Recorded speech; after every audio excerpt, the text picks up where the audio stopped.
ये चैप्टर आपके बोर्ड्स में पूछा जाता है पूरे के पूरे भाई 7 मार्क्स का। एक्सेप्शन, ठीक है, मिस एक्सेप्शन आ गई है एक्सेप्शन लेके।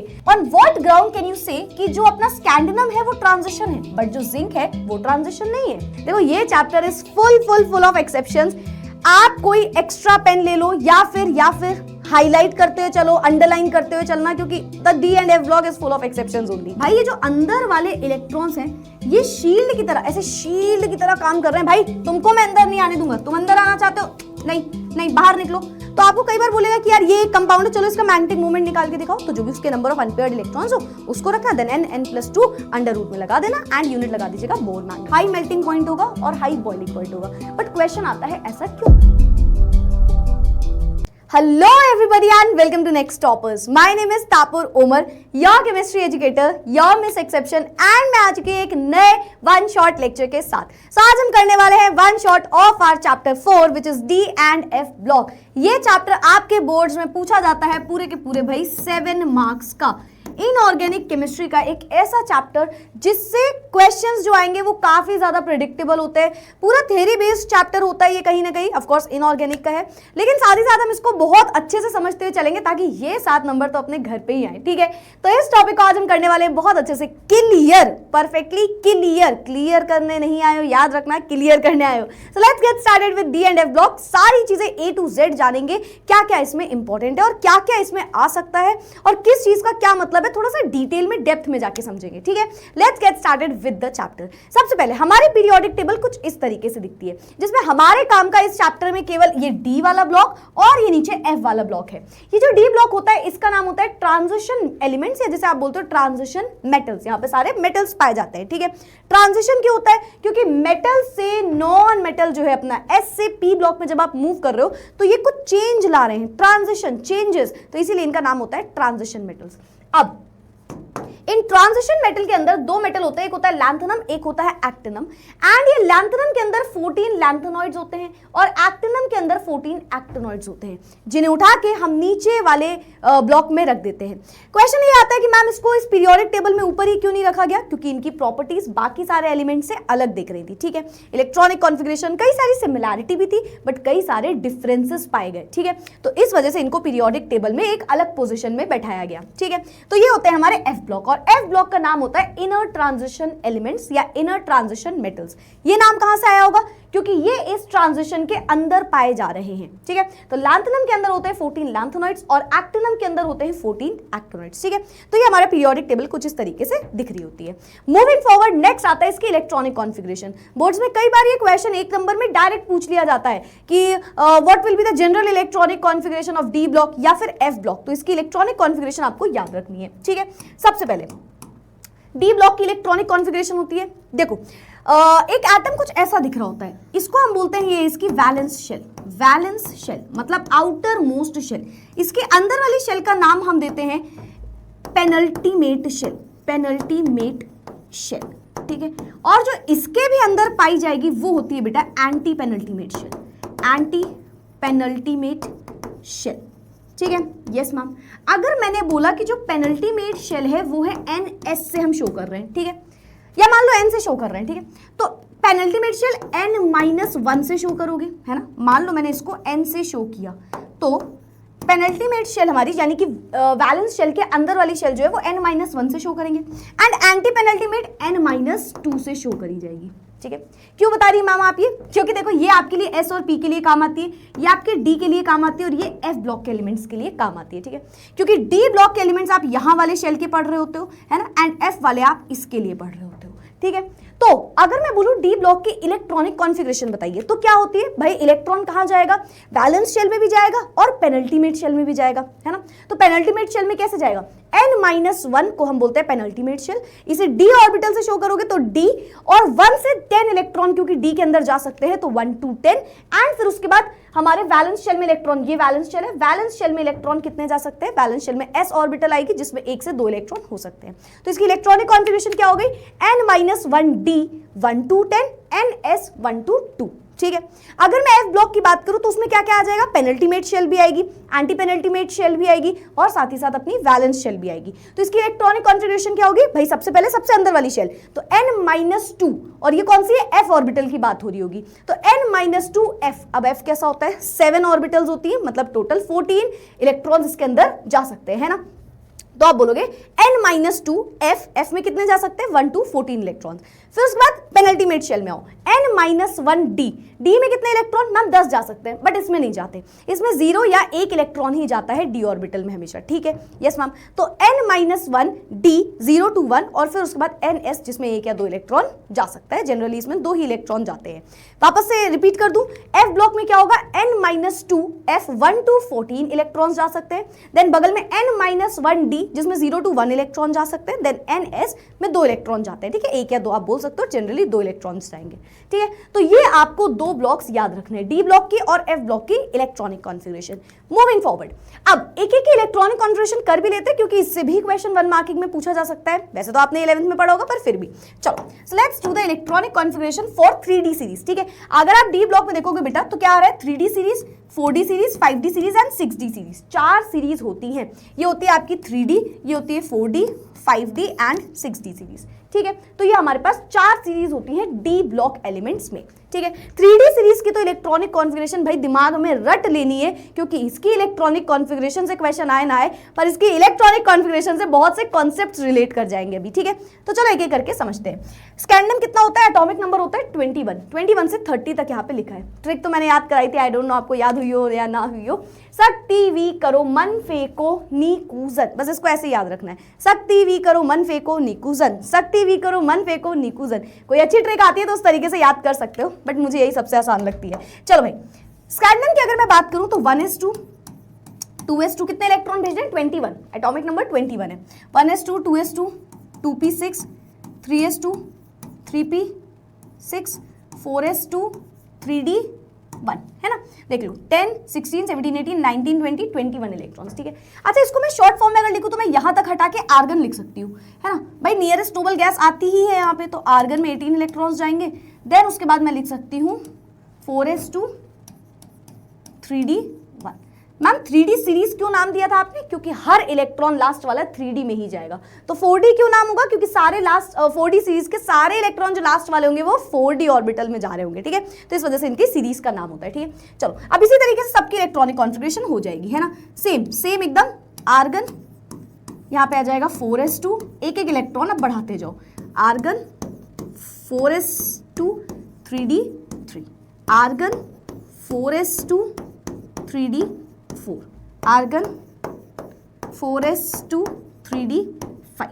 ठीक है, देन आर्गन 4s2 3d6। ठीक है, 4s2 3d7।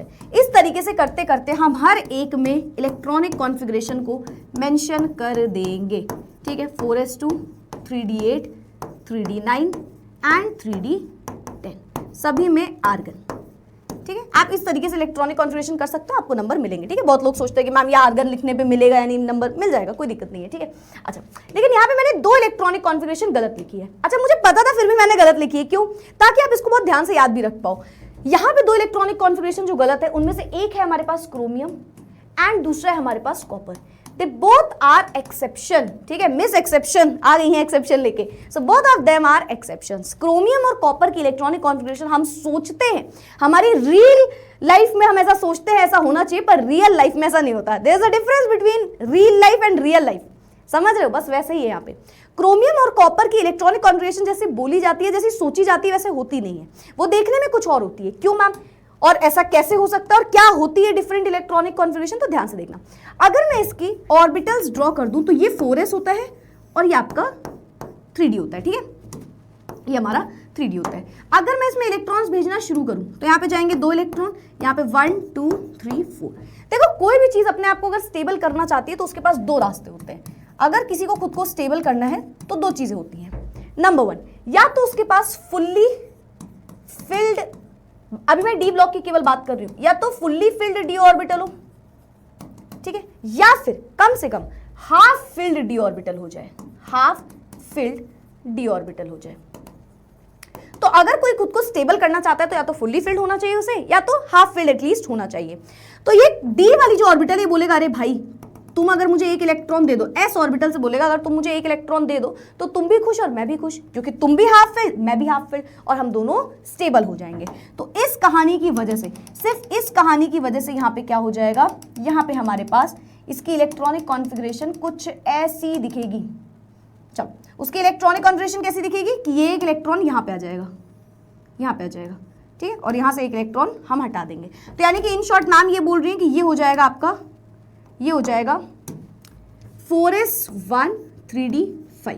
तो दोनों हाफ फिल्ड हो गए और अब ये स्टेबल है, ठीक है। तो ये इसका एक एक्सेप्शन हुआ। अब आप आर्गन तो समझ ही गए, यहाँ पे डी में 9 इलेक्ट्रॉन है भाई, अगर इसको एक इलेक्ट्रॉन दे दो तो ये फुल्ली फिल्ड हो जाएगा जो कि स्टेबल है, एंड ये हाफ फिल्ड रहेगा जो कि ऑफ कोर्स स्टेबल हो ही सकता है ना। तो यहाँ से एक इलेक्ट्रॉन हम इसको दे देंगे, तो यहाँ पे हम लिखेंगे 3d10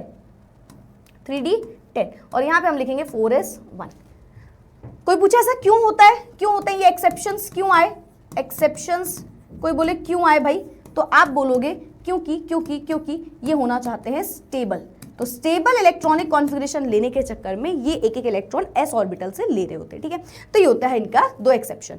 यस मैम, अब इससे रिलेटेड भी कई सारी चीजें होती है। अब हम फिलहाल स्टार्ट करते हैं इनकी कई सारी प्रॉपर्टीज जानने में, ठीक है। अब इन डी ब्लॉक, पहले हम डी ब्लॉक के बारे में पढ़ेंगे यानी कि ट्रांजिशन मेटल्स, फिर हम एफ ब्लॉक में आएंगे।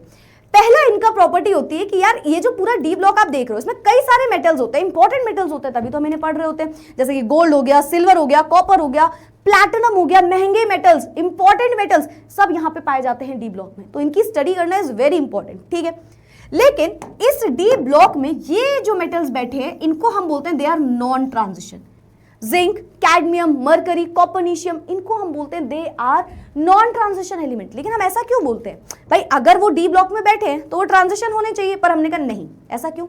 आप डी ब्लॉक का कोई भी एलिमेंट उठा के देख लो, कोई भी एलिमेंट, हर एक में you can say unpaired electrons present होंगे, हर एक में अनपेयर्ड इलेक्ट्रॉन्स प्रेजेंट होंगे एक्सेप्ट दीज 4 एक्सेप्शंस। आप जिंक को उठा लो, कैडमियम को उठा लो, मरकरी को उठा लो, कॉपर्निशियम को उठा लो, ये चारों ऐसे एलिमेंट हैं जिनकी इलेक्ट्रॉनिक कॉन्फ़िगरेशन जब हम देखते हैं तो इनके पास फुल्ली फिल्ड डी ऑर्बिटल है चारों के पास। अब चारों के पास फुल्ली फिल्ड है, लेकिन रेस्ट अदर जितने भी हमारे बचे हुए डी ब्लॉक के एलिमेंट्स हैं उन सभी में हाफ फिल्ड है या क्या कहते हैं you can say unpaired electrons है, पर यहाँ पे सारे इलेक्ट्रॉन्स पेयर्ड हो जा रहे हैं। अगर मैं जिंक की इलेक्ट्रॉनिक कॉन्फ़िगरेशन देखूं तो 3d10 सारे इलेक्ट्रॉन्स पेयर्ड हैं, एंड सारे इलेक्ट्रॉन्स अगर पेयर्ड हो जाएंगे तो हम क्या बोलेंगे कि यार ये तो ट्रांजिशन जैसा बिहेवियर नहीं है, क्योंकि यही 4 एलिमेंट हैं जो ये बिहेवियर दिखा रहे हैं। तो क्योंकि इनके पास है fully filled d orbital, so they are known as non transition elements. Ma'am copper क्यों नहीं नॉन ट्रांजिशन बोला जाता है? क्वेश्चन आएगा कि मैम कॉपर को हम क्यों नहीं बोलते हैं, है ना। कॉपर को हम इसलिए नहीं बोलते हैं क्योंकि कॉपर में मैम आप अगर ध्यान से देखो तो हो तो गया 3d10, पर ये हुआ है, ये था नहीं। एट द एंड यहाँ पे एस ऑर्बिटल से इलेक्ट्रॉन लेके ये काम हो रहा है, ये है नहीं एग्जैक्टली में ऐसा, ठीक है। तो इस वजह से ये रीजन हुआ। अच्छा, एक क्वेश्चन है, on what ground can you से कि जो अपना स्कैंडिनम है वो ट्रांजिशन है बट जो जिंक है वो ट्रांजिशन नहीं है? ऐसा क्यों? तो रीजन क्या हो गया, क्योंकि जो स्कैंडिनम है उसके पास हाफ फिल्ड है, या आप जिसको बोल सकते हो कि उसके पास अनपेयर्ड इलेक्ट्रॉन्स प्रेजेंट हैं, बट जो अपना जिंक है उसके पास सारे के सारे इलेक्ट्रॉन्स जो प्रेजेंट है वो पेयर्ड है, जो कि पूरे डी ब्लॉक में सिर्फ इन्हीं कुछ एलिमेंट्स के पास होता है, ठीक है। तो ये हो जाएगा इसका रीजन, ठीक है। Yes ma'am. अच्छा, एक बहुत अच्छा एग्जांपल आता है कि सिल्वर जो है, सिल्वर Ag, सिल्वर की भी आप बोलते हो कि यार डी ऑर्बिटल जो ग्राउंड स्टेट में आप जब देखते हो तो वो भी फुल्ली फिल्ड मान सकते हो आप, है ना। आप बोल सकते हो कि silver atom has completely filled d orbital उसके ग्राउंड स्टेट में, बट हाउ कैन यू से कि वो ट्रांजिशन है? अगर उसके पास भी फुल्ली फिल्ड है तो वो ट्रांजिशन क्यों है? तो उसका रीजन ये होता है कि जो सिल्वर होता है वो अपनी एक ऑक्सीडेशन स्टेट में, जो कि +1 या +2 आप देखते हो, उसमें उसके पास अनपेयर्ड इलेक्ट्रॉन्स प्रेजेंट होते हैं, जिसकी वजह से हम सिल्वर को भी बोलते हैं कि सिल्वर भी हमारा एक ट्रांजिशन मेटल है। मतलब जो सिल्वर के लिए मैंने बताया वही सेम कॉपर वाली कहानी। देखो, कॉपर हो गया, सिल्वर हो गया, गोल्ड हो गया, इन सभी में क्या है, सेम वही कहानी कि वो अपने एक ऑक्सीडेशन स्टेट में क्या दिखाएंगे कि यार उनके पास तो अनपेयर्ड इलेक्ट्रॉन्स प्रेजेंट हो जाएंगे, क्योंकि इन रियलिटी वो एस से इलेक्ट्रॉन लेके आए थे। इन रियलिटी में तो वो अपनी पहली वाली शेल से इलेक्ट्रॉन ऑर्बिटल से इलेक्ट्रॉन लेके आ रहे थे, तो इस वजह से उनको हम बोलते हैं कि वो ट्रांजिशन है। अपने रियल स्टेट में वो ऐसा काम नहीं, रियलिटी में वो ऐसा काम नहीं करते हैं, ठीक है। Yes ma'am. तो ये हो गया सिल्वर का example. Even though silver has completely filled orbital, अगर आप देखो इस तरीके से दिखता है, देखो क्यों? क्योंकि एस से एक इलेक्ट्रॉन ले लिया डी ने। वही सिल्वर कॉपर सब एक ही जैसा काम कर रहे होते हैं, ठीक है। In its ground state it is still classified at transition. Why? Because it exhibits an incompletely d orbital, है ना। At least one of its common state में ये इनकम्प्लीट डी ऑर्बिटल दिखाना शुरू हो जाता है। मैम इसका क्या मतलब हुआ? अगर आप जिंक को देखो तो वो होता है 4s2 3d10। आप जिंक से एक इलेक्ट्रॉन निकालो तो ये 3d9 हो जाएगा क्या? नहीं होगा। आपको लगता होगा बट ये होगा नहीं, क्योंकि इलेक्ट्रॉन निकलता भी पहले s से और इलेक्ट्रॉन जाता भी पहले s पे। तो जब आप इससे एक इलेक्ट्रॉन निकालोगे तो पहले वो s से इलेक्ट्रॉन निकालना चाहेगा, ठीक है। लेकिन जब आप सिल्वर की बात करोगे तो सिल्वर कॉपर इन एलिमेंट्स में क्या है, उन्होंने s का इलेक्ट्रॉन लिया हुआ है, वो s का इलेक्ट्रॉन लेके बैठे हैं। तो मान लो मैंने बोला सिल्वर के 2 इलेक्ट्रॉन्स निकाल दो या कॉपर के 2 इलेक्ट्रॉन निकाल दो, तो क्या होगा? इनके पास जो 4s है ना, इसके पास तो 5s होगा सिल्वर के पास, और कॉपर के पास 4s होगा। इसमें एक एक इलेक्ट्रॉन है ना, एंड इसके पास यहाँ पे 10 इलेक्ट्रॉन है, 4d10। तो अगर मैंने इससे बोला 2 इलेक्ट्रॉन निकालो, चलो 2 इलेक्ट्रॉन निकालो, तो एक तो यहां से निकलेगा पर दूसरा इलेक्ट्रॉन डी से निकल आएगा। और इस वजह से आप बोलते हो यार ये तो अनपेयर्ड इलेक्ट्रॉन्स वाली बात हो गई ना, जैसे ही इसका एक इलेक्ट्रॉन निकालोगे इसके पास तो अनपेयर्ड इलेक्ट्रॉन हो गए, है ना। लेकिन जिंक में ऐसा नहीं होगा। मैं बोलूँ 2 इलेक्ट्रॉन निकालो तो आप एस से ही 2 इलेक्ट्रॉन निकालोगे। तो उनके एक ऑक्सीडेशन स्टेट होता है जो कि +2 होता है, जिसमें वो अपने वापस से रियल वाले उसमें आ जाते हैं इलेक्ट्रॉनिक कॉन्फ़िगरेशन में, जिसलिए आप उसको बोलते हो कि ये एज सच एक इलेक्ट्रॉन एस से ले लेने से ये जिंक जैसे नहीं बन सकते, ठीक है। तो इसीलिए हम बोलते हैं दे आर ट्रांजिशन एलिमेंट्स। चलो आगे बढ़ जाते हैं। नेक्स्ट टाइम अच्छा स्क्रीनशॉट प्लीज लेते जाइएगा आप लोग साथ में, ठीक है। नेक्स्ट फिजिकल प्रॉपर्टी की पे बात करते हैं। देखो जैसे कि हमारे डी ब्लॉक में मैम ने बोला डी ब्लॉक के एलिमेंट्स जो हैं वो हमारे ट्रांजिशन मेटल्स हैं। मेटल्स कौन सी प्रॉपर्टी होती है? अब जो भी मेटल की प्रॉपर्टी होती है ऑलमोस्ट वो सारी प्रॉपर्टी ये शो करेंगे। जैसे कि मैम इनके पास सारी टिपिकल मेटालिकल प्रॉपर्टी होती है, जैसे कि high tensile strength, they have high tensile strength, इनको तोड़ना है ना, दे बहुत मजबूती से जुड़ जाते हैं ये एक दूसरे से, तो they have high tensile strength. इनके पास डक्टिलिटी होती है ना, can be drawn into wires के फॉर्म में। They have high malleability, can be beaten into thin sheets. They have high thermal conductivity, high electrical conductivity and ये metallic luster होते हैं, यानी कि शाइनी होते हैं। यानी कि जो भी हम 9th क्लास में पढ़ के आए होते हैं वो सारी प्रॉपर्टीज ये हमें दिखा रहे होते हैं, ठीक है। यस मैम, तो कुछ खास नहीं है ये वाली बात, क्योंकि ये तो मेटल्स हैं तो ये तो करेंगे ही करेंगे सारी कहानी। लेकिन अब कहानी स्टार्ट होती है कि और भी कुछ चीजें दिखाते हैं जो डिफरेंट होते हैं बाकियों से, ठीक है। जैसे कि अगर आप देखो जिंक, कैडमियम, मरकरी और मैंगनीज, तो ये 3 एक्सेप्शंस, 4 एक्सेप्शंस होते हैं। किस चीज के एक्सेप्शंस है मैम? ये देखो बाकी के जो अपने एलिमेंट्स हैं डी ब्लॉक में उनके पास टिपिकल मेटालिक स्ट्रक्चर होता है, हर एक का खुद का मेटल का स्ट्रक्चर होता है नॉर्मल टेम्परेचर में, है ना। मेटालिक लैटिस होती है। वैसे ये चैप्टर आपके सिलेबस से हट चुका है तो अब आपको ये इतना ज्यादा डिटेल में नहीं समझना है, बट हर एक का अपना एक स्ट्रक्चर होता है, ठीक है। लेकिन जिंक, कैडमियम, मरकरी, मैंगनीज उनके कुछ डिफरेंट मल्टीपल स्ट्रक्चर्स पाए जाते हैं, ठीक है। जैसे आप यहाँ पे देख रहे हो HCP, BCC, BCC, X है ना, CCP, ये क्या होता है? जैसे BCC का मतलब होता है बॉडी सेंटर्ड क्यूबिक, है ना, ये इनके स्ट्रक्चर लैटिस स्ट्रक्चर का नाम है, ठीक है। जैसे HCP होता है hexagonal close packed, hexagonal closed packed, है ना। CCP का मतलब होता है क्यूबिक क्लोज्ड पैक्ड, है ना। लेकिन हर एक में अलग अलग हो रहा है, तो हर एक का अपना कुछ मेटल का स्ट्रक्चर होता है। लेकिन मैंगनीज हो गया, कुछ एलिमेंट्स ऐसे भी होते हैं जिनके एक से ज्यादा स्ट्रक्चर्स पाए जाते हैं ना, जैसे BCC, HCCP, ये 2 टाइप के लैटिस स्ट्रक्चर दिखा रहे हैं, ठीक है। तो ये अपने एक्सेप्शन हो गए। अगेन ये वाला आपके सिलेबस से हट गया तो आपको इतना इंपॉर्टेंस नहीं देनी है उसको, ठीक है। Have more than 1 typical metallic structures at normal temperature. As I said बाकी सब में एक एक मेटालिक स्ट्रक्चर होता है, इनके एक से ज्यादा होते हैं, ठीक है। नेक्स्ट फिजिकल प्रॉपर्टी है मेल्टिंग पॉइंट। देखो अगर मैं बात करती हूँ मेटल्स की, तो मेटल्स की generally high melting points show करते हैं वो लोग, है ना। यस मैम, तो यहाँ पे भी ऐसा होगा, यहाँ पे भी ऐसा होगा, बट यहाँ पे अगेन देखो ये chapter is full of exceptions. आप कोई एक्स्ट्रा पेन ले लो या फिर हाईलाइट करते हुए चलो, अंडरलाइन करते हुए चलना, क्योंकि the D and F block is full of exceptions only. Of course it is from inorganic chemistry. Exceptions से तो तुम यार पीछा नहीं छुड़ा सकते इस चैप्टर में, हर एक स्लाइड में कोई ना कोई एक्सेप्शन आ जाएगा इसमें, ठीक है। तो सुनना ध्यान से। चलो हमारे पास है नेक्स्ट मेल्टिंग पॉइंट। अगर मैं मेल्टिंग पॉइंट की बात करूं तो एक ऐसा टेम्परेचर जिसमें कोई चीज मेल्ट होना स्टार्ट हो जाए, दैट इज नोन एज अपना मेल्टिंग पॉइंट, है ना। यस मैम, अब हम जब भी बोल रहे हैं डी ब्लॉक तो हम ट्रांजिशन मेटल्स की बात कर रहे हैं, ठीक है। यानी कि जिंक, कैडमियम, मरकरी, कॉपरनीशियम, ये अपने आप एक्सेप्शंस हमें हमेशा याद रखने हैं, ठीक है। पहली चीज तो जितने भी हमारे ट्रांजिशन मेटल्स होते हैं वो काफी हार्ड होते हैं और वो वॉलेटाइल जल्दी नहीं होते, दे हैव लो वॉलेटिलिटी, ठीक है, पहली प्रॉपर्टी हार्ड होते हैं और कम वॉलेटिलिटी होता है। अच्छा, as I said melting point की जब आप बात करोगे तो वो तो हाई होगी, है ना, हाई मेल्टिंग पॉइंट होगा और हाई बॉइलिंग पॉइंट होगा। बट क्वेश्चन आता है ऐसा क्यों?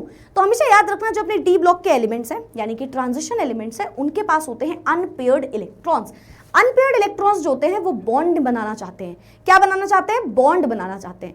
एंड वो एक स्ट्रॉन्ग मेटालिक बॉन्ड अगर बना लेंगे तो उनका मेल्टिंग पॉइंट भी बढ़ जाएगा। तो ये कोई आपसे बोले कि why they have high melting point, तो बोलना because they have unpaired electrons. Unpaired electrons है भाई, बॉन्ड बनाना चाहेंगे, बॉन्ड बनाना, मेटालिक बॉन्ड बनाना चाहेंगे और इसकी वजह से इनका जो मेल्टिंग पॉइंट है वो बढ़ जाता है। High melting point due to strong metallic bond. ठीक है, मेल्टिंग पॉइंट हाई होता है क्यों? क्योंकि इनके पास स्ट्रॉन्ग मेटल की बॉन्ड होती है। ठीक है, as they have unpaired electrons. Metal की बॉन्ड, जो मेटालिक बॉन्ड ये बना रहे हैं उससे क्या लेना देना? क्योंकि मैम अनपेयर्ड इलेक्ट्रॉन्स थे, अनपेयर्ड इलेक्ट्रॉन है तो मेटल की बॉन्ड बनाएंगे। मेटल का बॉन्ड एक स्ट्रॉन्ग बॉन्ड होता है तो इस वजह से इसका मेल्टिंग पॉइंट हाई हो जाएगा। ठीक है, तो ये इसका एक बेसिकली चेन टाइप का रीजन था। ठीक है, yes ma'am. Number of unpaired electrons अगर बेटा बढ़ेंगे तो मेटालिक बॉन्ड भी बढ़ेगा, स्ट्रॉन्ग मेटालिक बॉन्ड होता जाएगा और उसकी वजह से मेल्टिंग पॉइंट हाई होता चला जाएगा। ठीक है, यस मैम। तो अब मेल्टिंग पॉइंट होता क्या? मैम ऐसा होता है कि ये अपने एलिमेंट्स हैं, ऐसे मेल्टिंग पॉइंट बढ़ता जा रहा है, बढ़ता जा रहा है, बढ़ता जा रहा है, ऐसा ग्राफ होगा। बट इसका ग्राफ ऐसा देखा गया कि पहले मेल्टिंग पॉइंट बढ़ा, फिर एक डिप आया, फिर उसके बाद थोड़ा सा बढ़ा और ये ऐसा दिखा। देख रहे हो, पहले मेल्टिंग पॉइंट बढ़ रहा है, बढ़ रहा है, बढ़ रहा है, बढ़ रहा है, बढ़ रहा है, एक डिप आ गया, फिर वापस से बढ़ रहा और कम हो गया। ये हुआ क्या? ये मेल्टिंग पॉइंट ऐसा क्यों? तो यहाँ पे दो डिप्स आए, एक आया मैंगनीज में, एक आया टेक्नीशियम में। ये हुआ क्यों होगा? देखो, जब आप मैंगनीज या टेक्नीशियम की बात करते हो, अभी हमने जिंक, कॉपर, जिंक, कैडमियम और मर्करी को छोड़ दिया। देखो, जिंक, कैडमियम, मर्करी नहीं लगाया हमने नीचे। क्यों मैम? उसके पास तो पेयर्ड इलेक्ट्रॉन्स है सारे। जब अनपेयर्ड इलेक्ट्रॉन्स ही नहीं है तो वो मेटालिक बॉन्ड स्ट्रॉन्ग नहीं बनाएगा और स्ट्रॉन्ग मेटालिक बॉन्ड नहीं होगा तो मेल्टिंग पॉइंट जो है वो जनरली वीक होगा, अपना लो होगा। ठीक है, यस मैम। अच्छा, मैंगनीज और टेक्नीशियम कहां से है? तो अगर मैं मैंगनीज को देखूं तो ये होता है 4s2 3d5। अब 3d5 का मतलब क्या है? मतलब d ऑर्बिटल में 5 इलेक्ट्रॉन है, 5। और क्योंकि ये 5 इलेक्ट्रॉन्स होने की वजह से हाफ फिल्ड हो गया, हाफ फिल्ड हो गया, तो ये जो बॉन्ड बनाएगा it won't be that strong, not so strong. या ये बोल लो, या बोल लो बॉन्ड तो बनाना ही नहीं चाहेगा। हाफ फिल्ड मतलब मैम, हाफ फिल्ड का मतलब होता है स्टेबल। और अगर ये स्टेबल हो गया तो सोचो ये बॉन्ड बनाना चाहेगा? खुद से सोचो, अगर ये स्टेबल है, हाफ फिल्ड का मतलब होता है ये स्टेबल है, और अगर ये स्टेबल है तो क्या ये बॉन्ड बनाना चाहेगा उतने अच्छे से? नहीं। तो हाफ फिल्ड हो या फुल्ली फिल्ड हो वो बॉन्ड नहीं बनाते, है ना। तो मैंगनीज और टेक्नीशियम जो है वो दोनों डिप पे आ रहे हैं। क्यों? क्योंकि इनका मेल्टिंग पॉइंट ज्यादा क्यों नहीं है?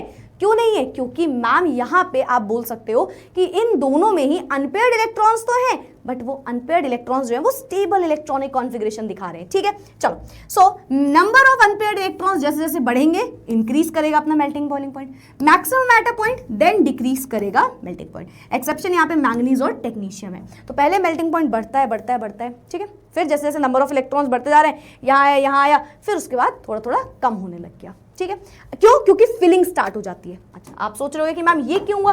भाई चलो मैंगनीज और टेक्नीशियम जान गए, पर उसके बाद फिर ऐसे होना चाहिए ना? नहीं, उसके बाद नीचे क्यों आ रहा है? क्योंकि बेटा जैसे जैसे आप नंबर ऑफ इलेक्ट्रॉन्स बढ़ा रहे हो, नंबर ऑफ इलेक्ट्रॉन्स बढ़ा रहे हो, आप पेयरिंग स्टार्ट करते जा रहे हो इलेक्ट्रॉन्स की। देखो 5 इलेक्ट्रॉन आया है ना, अब मैं आयरन की इलेक्ट्रॉनिक कॉन्फ़िगरेशन कैसे करूंगी कि यहाँ पे एक और इलेक्ट्रॉन आ जाएगा, है ना, फिर कोबाल्ट में एक और इलेक्ट्रॉन, फिर निकेल में एक और। तो जैसे जैसे आप नंबर ऑफ इलेक्ट्रॉन्स बढ़ा रहे होते हो, जैसे जैसे आप नंबर ऑफ इलेक्ट्रॉन्स बढ़ा रहे होते हो, आप इलेक्ट्रॉन्स की पेयरिंग करने लग जाते हो। और पेयरिंग का तो कोई लेना देना नहीं है मेटालिक बॉन्ड से, वो तो अनपेयर्ड की वजह से हो रहा था, वो तो अनपेयर्ड की वजह से हो रहा था। तो इस वजह से आप बोलते हो कि ये हमारे पास मेल्टिंग पॉइंट पहले तो बढ़ता है क्योंकि इलेक्ट्रॉन बढ़ रहे हैं, अनपेयर्ड इलेक्ट्रॉन, अनपेयर्ड, अनपेयर्ड, फिर मैंगनीज आ गया स्टेबल, फिर थोड़ा थोड़ा बढ़ना स्टार्ट हुआ, पर जैसे जैसे इलेक्ट्रॉन बढ़ते गए ये मेल्टिंग पॉइंट कम होता गया। क्यों? क्योंकि इनके बीच में पेयरिंग स्टार्ट होने लग गई। ठीक है, तो ये हो गया हमारे पास मेल्टिंग पॉइंट। आगे बढ़ते हैं, नेक्स्ट है हमारे पास enthalpy of atomization. Enthalpy of atomization का क्या मतलब होता होगा? देखो पहले इंथैल्पी ऑफ एटमाइजेशन समझो। मैंने एक मोतियों का डिब्बा ले लिया, ठीक है, एक ट्रांसपेरेंट बॉक्स में मोती भर दी, ठीक है, प्लास्टिक का, और मैंने एक हथौड़ी ली, तेज से उसको मार दिया तो वो बिखर जाएंगी सारी। बस वही होती है इंथैल्पी ऑफ एटमाइजेशन। जो आपने एनर्जी दी कि वो पूरा बिखर गया, that is enthalpy of atomization. कितनी एनर्जी आप दे रहे हो, है ना। मान लो आपने 1 मोल कोई भी सब्सटेंस उठाया, 1 मोल कोई भी सब्सटेंस उठाया और उसे कितनी एनर्जी दी कि वो ब्रेक हो गए उसके सारे बॉन्ड्स। आपने कोई 1 मोल सब्सटेंस उठाया, उसको लेके आए और उसमें कितनी एनर्जी देनी पड़ेगी कि उसके सारे बॉन्ड्स ब्रेक हो जाएं, उसको आप बोलते हो एंथैल्पी ऑफ एटमाइजेशन। ठीक है, सो एंथैल्पी ऑफ एटमाइजेशन क्या होता है? Amount of energy required to break all the bonds in 1 mole of a substance converting it into individual gaseous ions. ठीक है, तो ये होता है enthalpy of atomization. Now transition elements have high enthalpies of atomization. जितने भी बेटा अपने ट्रांजिशन एलिमेंट्स होते हैं उनमें एंथैल्पी ऑफ एटमाइजेशन ज्यादा होती है। आप रीजन तो समझ ही गए होंगे भाई, अनपेयर्ड इलेक्ट्रॉन है, स्ट्रॉन्ग मेटालिक बॉन्ड है, तो बॉन्ड को तोड़ना थोड़ा सा तो मुश्किल होगा। आपने 11th में भी ये चीज पढ़ी होगी, मेटालिक बॉन्ड जो होता है भाई सबको पता है थोड़ा सा स्ट्रॉन्ग होता है ना, एज कंपेयर टू अपना कोई वैंडरवॉल फोर्स ले लो, है ना, वैंडरवॉल बॉन्ड ले लो, तो उससे स्ट्रॉन्ग होता है मेटालिक बॉन्ड। ठीक है, तो उसको इसीलिए आप बोलते हो कि जो ट्रांजिशन एलिमेंट्स है उनका हाई होता है एंथैल्पी ऑफ एटमाइजेशन। क्योंकि atoms have a large number of unpaired electrons जो कि क्या करेंगे, एक स्ट्रॉन्ग मेटालिक बॉन्ड बना लेंगे एंड इस वजह से ज्यादा एनर्जी देनी पड़ेगी उसको तोड़ने में। भाई जो मोतियां लगी थी मैंने फेविक्विक से जोड़ के लगाई थी, अब क्या होगा, अब उसको बिखेरने में हमें ज्यादा एनर्जी 2-3 बार हथौड़ी मारनी पड़ रही है। तो बस वही वाला कहानी है, इनके बीच का जो बॉन्ड होता है क्योंकि वो एक स्ट्रॉन्ग मेटालिक बॉन्ड बन जाता है अनपेयर्ड इलेक्ट्रॉन्स की वजह से, तो यार अब उसको तोड़ने में थोड़ा तो मेहनत तुम्हें ज्यादा करनी पड़ेगी। ठीक है, इसका ग्राफ भी बेटा सेम दिख रहा होता है जैसे कि आपका मेल्टिंग पॉइंट का ग्राफ है, सेम, रीजन भी सेम है क्योंकि अनपेयर्ड इलेक्ट्रॉन्स की वजह से मेटालिक बॉन्ड बन रहा है। अब जहां पे भाई अनपेयर्ड इलेक्ट्रॉन्स हैं बट वो स्टेबल है तो उसके लिए भी एनर्जी ज्यादा देनी पड़ रही है ना। यहाँ पे देखो सेम कहानी, पेयर्ड इलेक्ट्रॉन्स हो गए, तो पूरी कहानी सेम है इसकी एज अपना मेल्टिंग पॉइंट का ग्राफ। ठीक है, चलो मूविंग फॉरवर्ड, नेक्स्ट है हमारे पास, अच्छा इसी में और भी है। अच्छा एक चीज और होती है जो आपकी एंथैल्पी ऑफ एटमाइजेशन होती है सेकंड और थर्ड सीरीज की, है ना, जैसे कि आपके पास आता है 3D series, 4D series, 5D series, है ना, इस तरीके से। तो ये जो सेकंड और थर्ड सीरीज होती है ना, सेकंड और थर्ड सीरीज होती है उसकी एंथैल्पी ऑफ एटमाइजेशन ज्यादा होती है फर्स्ट सीरीज से। रीजन, इसमें अनपेयर्ड इलेक्ट्रॉन्स बढ़ते चले जाते हैं। ठीक है, तो second and third series have greater enthalpy of atomization as compare to अपना फर्स्ट सीरीज। रीजन क्या है मैम? रीजन क्या है ma'am? occurrence of much more frequent metal bonding in compounds have heavy transition metals। भाई नीचे आते आते transition elements जो हैं वो हेवी ट्रांजिशन एलिमेंट्स कहलाने लग जाते हैं। ठीक है, और यहाँ पे जो मेटल का बॉन्ड है वो और ज्यादा स्ट्रॉन्ग बनने लग जाता है। ठीक है मैम, सो क्योंकि यहाँ पे स्ट्रॉन्गर मेटालिक बॉन्ड है बेटा and large number of unpaired electrons आ जाते हैं, तो इस वजह से हम बोलते हैं कि हमें ज्यादा एनर्जी देनी पड़ेगी ताकि इनका बॉन्ड जो है वो टूटे। समझे? तो ये आपको ज्यादा एनर्जी देनी पड़ रही है। सो ये होता है एंथैल्पी ऑफ एटमाइजेशन। नेक्स्ट पे आ जाओ। नेक्स्ट है हमारे पास एक question, why enthalpy of atomization of manganese is low. Manganese की एंथैल्पी ऑफ एटमाइजेशन कम क्यों होती है? रीजन तो जानते ही हो, अनपेयर्ड इलेक्ट्रॉन्स तो हैं बट वो कहीं ना कहीं स्टेबल इलेक्ट्रॉनिक कॉन्फिगरेशन दिखा रहे हैं और इस वजह से वो जल्दी एक दूसरे का साथ नहीं छोड़ेंगे। So manganese has lower enthalpy of atomization than expected due to its stable half filled d orbital configuration। This stable configuration means the d electrons are tightly held by the nucleus, है ना, बहुत तेजी से पकड़े हुए है ना, metallic bonding में अच्छे से पार्टिसिपेट करेंगे, resulting in a weaker bond and a lower enthalpy of atomization. ठीक है, तो इसकी एंथैल्पी ऑफ एटमाइजेशन लो हो जाती है, लोअर एंथैल्पी ऑफ एटमाइजेशन हो जाती है। देखो एंथैल्पी ऑफ एटमाइजेशन की वैल्यू जो है वो कम आ रही है, लो होती जा रही है। ठीक है, रीजन क्या है? क्योंकि स्टेबल इलेक्ट्रॉनिक कॉन्फिगरेशन है और स्टेबल होगा। अच्छा इसका रीजन भी समझ लो, अगर ये स्टेबल है तो ये वीक बॉन्ड बनाएगा। भाई ये स्टेबल है तो ये बॉन्ड बनाना नहीं चाहेगा, वीक बॉन्ड बना रहा होगा। तो आप बोलोगे ये डिप क्यों आया, ये नीचे क्यों हुआ? क्योंकि इनके पास अनपेयर्ड इलेक्ट्रॉन्स है और अनपेयर्ड इलेक्ट्रॉन्स अगर प्रेजेंट है तो मेटालिक बॉन्ड वीक होगा और वीक होगा तो थोड़ी सी एंथैल्पी से ये बिखर सकते हैं। ठीक है, तो ये हो गया इसका आंसर। क्वेश्चन से मुझे ये लग रहा है कि ऐसा करते हैं इस चैप्टर के एंड में, भाई चैप्टर तो जब खत्म हो जाएगा तो D and F block is all about कितने आप क्वेश्चंस प्रैक्टिस कर रहे हो। ठीक है, तो हम ऐसा करेंगे इस चैप्टर के नीचे एक पीडीएफ जो होगी उसमें हम क्वेश्चंस लिख देंगे, कुछ इंपॉर्टेंट क्वेश्चंस जो इस चैप्टर से आ सकते हैं। ठीक है, तो मैं यहाँ पे भी कुछ चीजें बताती जाऊंगी और आप उन क्वेश्चंस को एंड में भी देख लेना। ठीक है, तो आपके लिए काफी हेल्पफुल रहेगा। अच्छा नेक्स्ट है अपना एटॉमिक साइज। ये तो बड़ा इंटरेस्टिंग है, बहुत ही ज्यादा इंटरेस्टिंग फैक्टर है। देखो डी ब्लॉक में जनरली क्या होता है, देखो पहले जनरल ट्रेंड याद रखो, हम बचपन की क्लासेस में पढ़ के आए, जब ऊपर से नीचे आते हैं तो एटम का साइज बढ़ता है ना, जैसे कि लिथियम हो गया, है ना, hydrogen, lithium, sodium, potassium, atom का साइज बढ़ता जा रहा है। क्यों मैम? क्योंकि नंबर ऑफ शेल्स बढ़ रही हैं।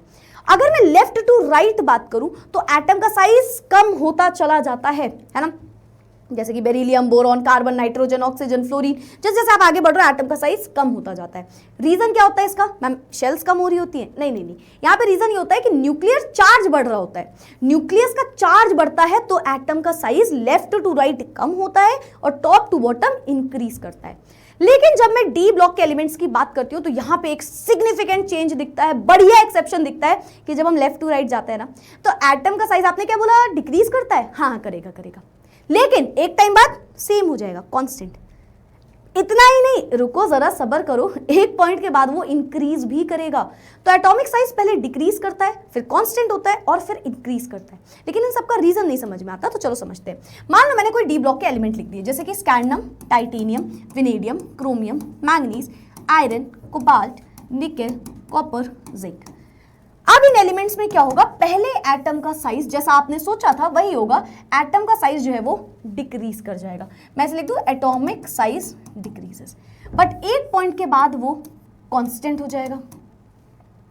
एटॉमिक साइज रिमेन कांस्टेंट, और फिर एक पॉइंट के बाद ये एटॉमिक साइज जो है वो इंक्रीज कर जाएगा।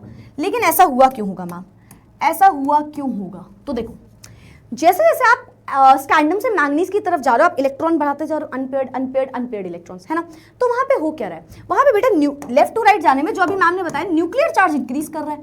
न्यूक्लियर चार्ज जो है वो ज्यादा है इलेक्ट्रॉन के रिपल्शन से।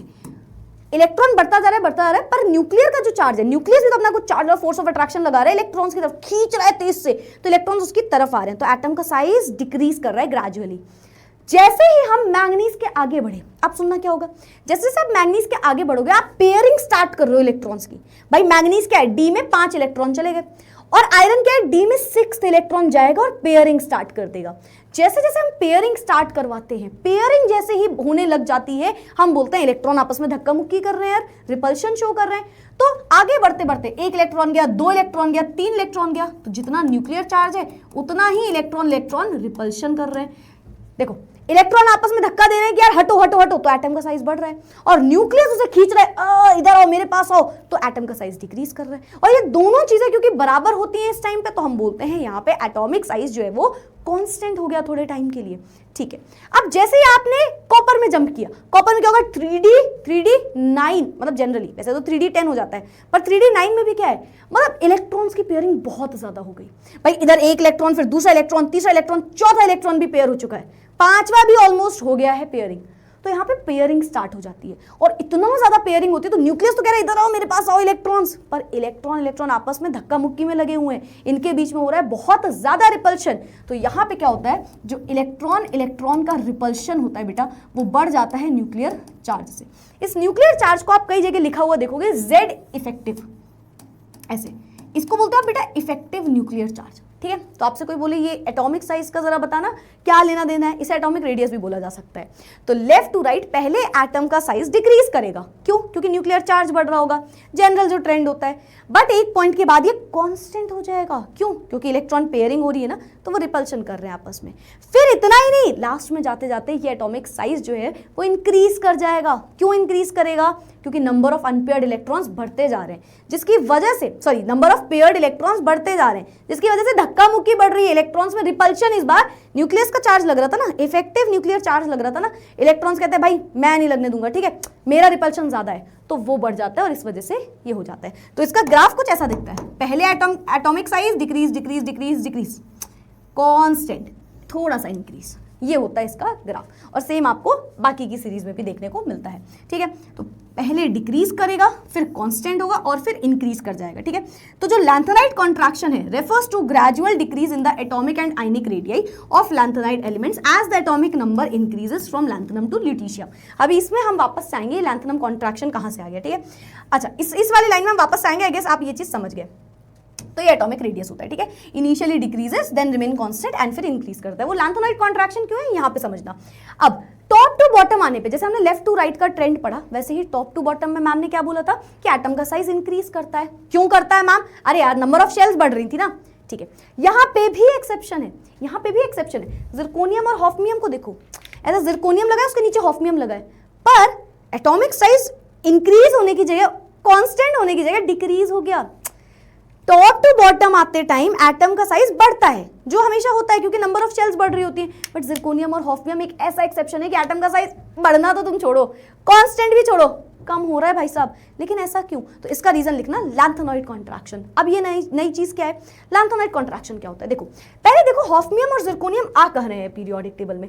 अगर मैं हॉफनियम दिखाऊं तो ये देखो, ये है हॉफनियम, ये है जिरकोनियम, जिरकोनियम हॉफनियम, मतलब लैंथेनम के बगल में आता है हॉफनियम। अच्छा, तो जिरकोनियम का और हॉफनियम का एटॉमिक साइज ऑलमोस्ट ऐसा क्यों डिफरेंस दिखा कि इनका एटॉमिक साइज जो हॉफनियम है उसका बढ़ना चाहिए पर वो कम हो गया? ऐसा क्यों? क्योंकि वो आ रहा है लैंथेनम के बाद। किसी ने बोला कि यार हॉफनियम तुम्हारे पास एटॉमिक साइज कम क्यों है जिरकोनियम से? उसने बोला भाई लैंथेनम की वजह से। मेरी गलती नहीं है, ये सब लैंथेनम की वजह से हो रहा है। तो लोगों ने बोला लैंथेनम की वजह से क्यों? तो उसने बोला लैंथेनॉइड कॉन्ट्रैक्शन हो गया है यहाँ पे। लैंथेनम के बाद हॉफनियम एक्चुअली में एलिमेंट होता ही नहीं है। तो क्या होता है मैम? पीरियोडिक टेबल गलत बता दिया आपने। नहीं, लैंथेनम के बाद नीचे जो 14 एलिमेंट्स बैठे हैं ल्यूटीशियम तक, वो आ रहे हैं। फिर उसके बाद हॉफनियम आ रहा है। लैंथेनम इज 57, उसके बाद उसके यहाँ पे एटॉमिक नंबर बैठे हुए हैं, यहाँ पे सारे के सारे क्या बोलते हैं, लैंथेनॉइड्स बैठे हुए हैं। उसके बाद हॉफनियम आ रहा है। अब लैंथेनम में क्या होता है मैम? ये सबसे क्या लेना देना? लैंथेनम बेटा, जो लैंथेनॉइड्स होते हैं वो एफ ब्लॉक में आते हैं और एफ ब्लॉक की शील्डिंग इफेक्ट सबसे खराब होती है। पर ये शील्डिंग इफेक्ट होता क्या है मैम? तो मान लो मैंने आपसे बोला कि ये इलेक्ट्रॉन्स हैं, ठीक है, ये इलेक्ट्रॉन्स बैठे हैं। अब अंदर के इलेक्ट्रॉन्स शील्ड करते हैं बाहर के इलेक्ट्रॉन से ताकि वो न्यूक्लियस के पास ना आ पाए, है ना? यही तो होता है भाई। ये जो अंदर वाले इलेक्ट्रॉन्स हैं ये शील्ड की तरह, ऐसे शील्ड की तरह काम कर रहे हैं। भाई तुमको मैं अंदर नहीं आने दूंगा, तुम अंदर आना चाहते हो? नहीं, बाहर निकलो। ये इलेक्ट्रॉन्स देखो अंदर आना चाहते हैं, साफ साफ दिख रहा है हमें, ये अंदर आना चाहते हैं। क्यों? क्योंकि यार उसको तो न्यूक्लियस दिख रहा है, positive negative attracts each other, ठीक है मैम। पर ये इलेक्ट्रॉन्स क्या बोल रहे हैं? बोलेंगे भाई हम शील्ड कर लेंगे तुमको, बाहर निकलो। हम इलेक्ट्रॉन्स में रिपल्शन करेंगे, हम में होगा रिपल्शन, हम पे ना है, हम पे तो होगा रिपल्शन। ये रिपल्शन करना चाहते हैं और इस रिपल्शन की वजह से बाहर के इलेक्ट्रॉन अंदर नहीं आ सकते और इसे ही आप बोलते हो शील्डिंग इफेक्ट या जिसको आप बोलते हो स्क्रीनिंग इफेक्ट, ठीक है। अब अंदर वाले इलेक्ट्रॉन्स अगर अच्छे से शील्ड कर रहे हैं तो शील्डिंग इफेक्ट अच्छा है। लेकिन मान लो अंदर के इलेक्ट्रॉन्स थोड़े वीक पड़ जाएं, वो बोले मेरा मन नहीं शील्ड करने का, तो अंदर जो बाहर वाले इलेक्ट्रॉन्स हैं वो अंदर आ सकते हैं और एटम का साइज कम हो सकता है। और यही चीज होती है एफ ब्लॉक में। सबसे खराब shielding effect, poor shielding effect होता है एफ ब्लॉक के एलिमेंट्स का, ठीक है। तो लैंथेनम के अंदर आते 14 लैंथेनॉइड्स, है ना, उनमें क्या होता है, बड़ा ही खराब शील्डिंग इफेक्ट हो रहा था। एफ ब्लॉक का सबसे खराब शील्डिंग इफेक्ट होता है। सबसे अच्छा एस का होता है, फिर पी का, फिर डी का, फिर एफ का। अब एफ में इलेक्ट्रॉन्स बहुत ज्यादा होते हैं, 1 से 14 जा सकते हैं, पर वो बहुत दूर दूर बैठे होते हैं बेटा, बहुत दूर दूर बैठे होते हैं। वो ऐसे इतना, वो इलेक्ट्रॉन है क्या बाहर वाली शेल में? अरे यार मुझे लेना देना नहीं है ना, क्योंकि वो बहुत दूर दूर बैठे हैं तो शील्ड ही नहीं करते अच्छे से, पुअर शील्डिंग इफेक्ट करते हैं। इससे क्या लेना देना है मैम? तो जो एफ ब्लॉक के एलिमेंट्स में ध्यान देना, ठीक है। एफ ब्लॉक के एलिमेंट्स जो होते हैं पुअर शील्डिंग इफेक्ट की वजह से इनका जो एटम का साइज है वो थोड़ा सा कम हो जाता है। भाई शील्ड नहीं कर रहे इलेक्ट्रॉन्स अंदर वाले, तो बाहर के तो अंदर आना चाहेंगे, बाहर वाले तो अट्रैक्ट करेंगे न्यूक्लियस की तरफ, तो एटम का साइज कम होता है। ये होता है शील्डिंग इफेक्ट, ठीक है, जो कि एफ ब्लॉक में काफी खराब हो रहा होता है। क्योंकि एफ ब्लॉक में खराब शील्डिंग इफेक्ट होता है तो जो लैंथेनॉइड्स बैठे हम बोलते हैं यार इनमें तो कॉन्ट्रैक्शन हो गया। ये शील्डिंग इफेक्ट खराब होने की वजह से एक सडन डिक्रीज दिखा इनके एटम के साइज में। खराब शील्डिंग इफेक्ट करते हो ना तो तुम्हारा एटम साइज कम हो रहा होगा, तो उसने बोला हाँ यार कम होता है हमारा एटॉमिक साइज। अब बीच में फंसा हॉफनियम, क्योंकि यहाँ पे लैंथेनॉइड कॉन्ट्रैक्शन होने की वजह से जो अपने एफ ब्लॉक के एलिमेंट्स हैं उनका एटॉमिक साइज कम होता गया, तो ल्यूटीशियम तक जैसे ही पहुंचे थोड़ा थोड़ा इफेक्ट, क्योंकि उसके बाद आ रहा है हॉफनियम। भाई यहाँ पे लैंथेनम बैठा है ना, लैंथेनम के बाद यहाँ पे एफ ब्लॉक के एलिमेंट्स आ रहे हैं, उसके बाद आ रहा है हॉफनियम, तो उसमें भी थोड़ा थोड़ा ये इफेक्ट देखने को मिल जाता है और उसका एटॉमिक साइज भी हल्का सा कम हो जाता है। जैसे कि आप उसके एटॉमिक रेडियस देख रहे हो 144 पिकोमीटर्स है, ठीक है। चलो वापस से सुनना इस सारी बात को। लैंथेनॉइड कॉन्ट्रैक्शन क्या होता है? एक सडन डिक्रीज या जिसे आप बोलते हो ग्रेजुअल डिक्रीज होता है, किसमें? एटॉमिक साइज में या फिर आयनिक रेडियाई में लैंथेनाइड एलिमेंट्स के। As the atomic number increases lanthanum से ल्यूटीशियम तक, पर उसके बेकार शील्डिंग इफेक्ट की वजह से उसका एटॉमिक साइज कम होता चला जाता है। This unexpected size reduction occurs because 4f electrons which are being added to the inner shells of these elements are not very effective at shielding. जो 4s में इलेक्ट्रॉन्स जा रहे हैं वो अच्छे से शील्ड नहीं कर रहे हैं, वो अच्छे से शील्ड नहीं कर रहे हैं, ठीक है। Yes ma'am, poor shielding effect. Outer electrons जो है वो इंक्रीज कर रहे हैं पॉजिटिव चार्ज और न्यूक्लियस की तरफ आते चले जा रहे हैं, तो थोड़ा थोड़ा इफेक्ट आ जाता है, ठीक है। जैसे हॉफनियम में क्या होता है, एटम का साइज थोड़ा सा कम होते हुए दिखता है, पर आगे बढ़ते बढ़ते ये इफेक्ट कम होता चला जाता है। देखो फिर उसके बाद साइज बराबर हुआ, फिर साइज बढ़ना वापस से स्टार्ट कर जाता है ऑलमोस्ट, ठीक है। तो इसे आप बोलते हो लैंथेनॉइड कॉन्ट्रैक्शन। तो atomic size left to right का भी ट्रेंड समझ गए और टॉप टू बॉटम का भी समझ गए। टॉप टू बॉटम में ये एक एक्सेप्शन होता है, ठीक है। चलो आगे बढ़ते हैं। आयनाइजेशन एंथैल्पी होता क्या है ma'am? Amount of energy required to remove an electron from the outermost shell of an isolated gaseous atom। ये कौन सी लाइन थी मैम? तो बेसिकली ये क्या होता है, आयनाइजेशन एनर्जी। कितनी एनर्जी की जरूरत है किसी एटम को ताकि वो अपना इलेक्ट्रॉन को ऐसे बाहर फेंक दे, दैट इज आयनाइजेशन एनर्जी। क्या एनर्जी दे कि इलेक्ट्रॉन कूद के बाहर निकल जाए, दैट इज आयनाइजेशन एनर्जी। अब सोचो आयनाइजेशन एनर्जी किस पे डिपेंड करती है? तो अगेन बचपन, जैसे बचपन का प्यार भूल गए हो तुम लोग, वैसे ही बचपन की क्लास की भी सारी बातें भूल ही गए हो मुझे लग रहा है ना। तो आयनाइजेशन की एनर्जी की अगर मैं बात करूं तो होता क्या है कि जो अपने आयनाइजेशन एनर्जी है वो कहीं ना कहीं एटॉमिक साइज पे डिपेंड कर रही होती है। अगर मैं जनरल ट्रेंड बताऊं तो top to bottom ionization energy decrease करती है और left to right ionization energy increase करती है, ठीक है। पर यहाँ पे तो एक्सेप्शन आने वाले होंगे, है ना। तो ये होता है आपके सिमिलर एटॉमिक साइज की तरह से, ठीक है। वैसे तो डिफरेंस होगा बट बता दूंगी अभी। तो देखो एटम का साइज जितना ज्यादा, आयनाइजेशन एनर्जी का पहले मतलब याद रखो, जितनी एनर्जी दोगे ताकि इलेक्ट्रॉन घसीट लो, दैट इज आयनाइजेशन एनर्जी, ठीक है। अच्छा अब मैंने बोला यार आयनाइजेशन एनर्जी अगर एटम का साइज बड़ा है तो क्या होगा और छोटा है तो क्या होगा। अगर किसी के एटम का साइज बढ़ गया, ठीक है, बढ़ गया, ये यहाँ पे इलेक्ट्रॉन बैठा है, यहाँ पे न्यूक्लियस है, एटम साइज बढ़ गया मतलब इनकी डिस्टेंस बढ़ गई, और डिस्टेंस बढ़ गई तो थोड़ी सी एनर्जी दोगे, इलेक्ट्रॉन को बाहर निकाल लोगे, समझ रहे हो। अगर इसी जगह एटॉमिक साइज कम होगा किसी का तो क्या होगा, तो एटॉमिक साइज कम है, इलेक्ट्रॉन बैठा है, मतलब न्यूक्लियस बहुत तेज से पकड़ा है, मैम ज्यादा एनर्जी देनी पड़ेगी इलेक्ट्रॉन निकालने के लिए, तो आयनाइजेशन एनर्जी बढ़ जाएगी। तो एटॉमिक साइज पे डिपेंड करती है आयनाइजेशन एनर्जी, ठीक है। तो जनरली आयनाइजेशन एनर्जी क्या करेगी बेटा, इंक्रीज करेगी, ठीक है। Increases from left to right, general trend जो मैंने आपको बताया वो इंक्रीज करना चाहिए across a d block series due to the increasing effect of nuclear charge. तो स्टार्टिंग में क्या होगा देखो, क्योंकि स्टार्टिंग में एटॉमिक साइज जो है वो डिक्रीज कर रहा होता है, एटम का जो साइज है वो छोटा होता चला जा रहा होता है, तो ज्यादा एनर्जी देनी पड़ेगी ना इलेक्ट्रॉन निकालने के लिए। भाई एटम का साइज छोटा है, इलेक्ट्रॉन पास है न्यूक्लियस के, मैम ज्यादा एनर्जी देनी पड़ेगी। तो स्टार्टिंग में वो इंक्रीज करता है लेफ्ट टू राइट, क्यों? क्योंकि इफेक्टिव न्यूक्लियर चार्ज ज्यादा होता है उसका, है ना। तो ये रीजन हो गया। However this increase is not so smooth, क्यों मैम? यार क्योंकि एटॉमिक साइज ही इतना अजीब सा है, पहले डिक्रीज कर रहा होगा, है ना, फिर कांस्टेंट हो जाएगा, फिर इंक्रीज कर रहा होगा, तो बस वही है यहाँ पे।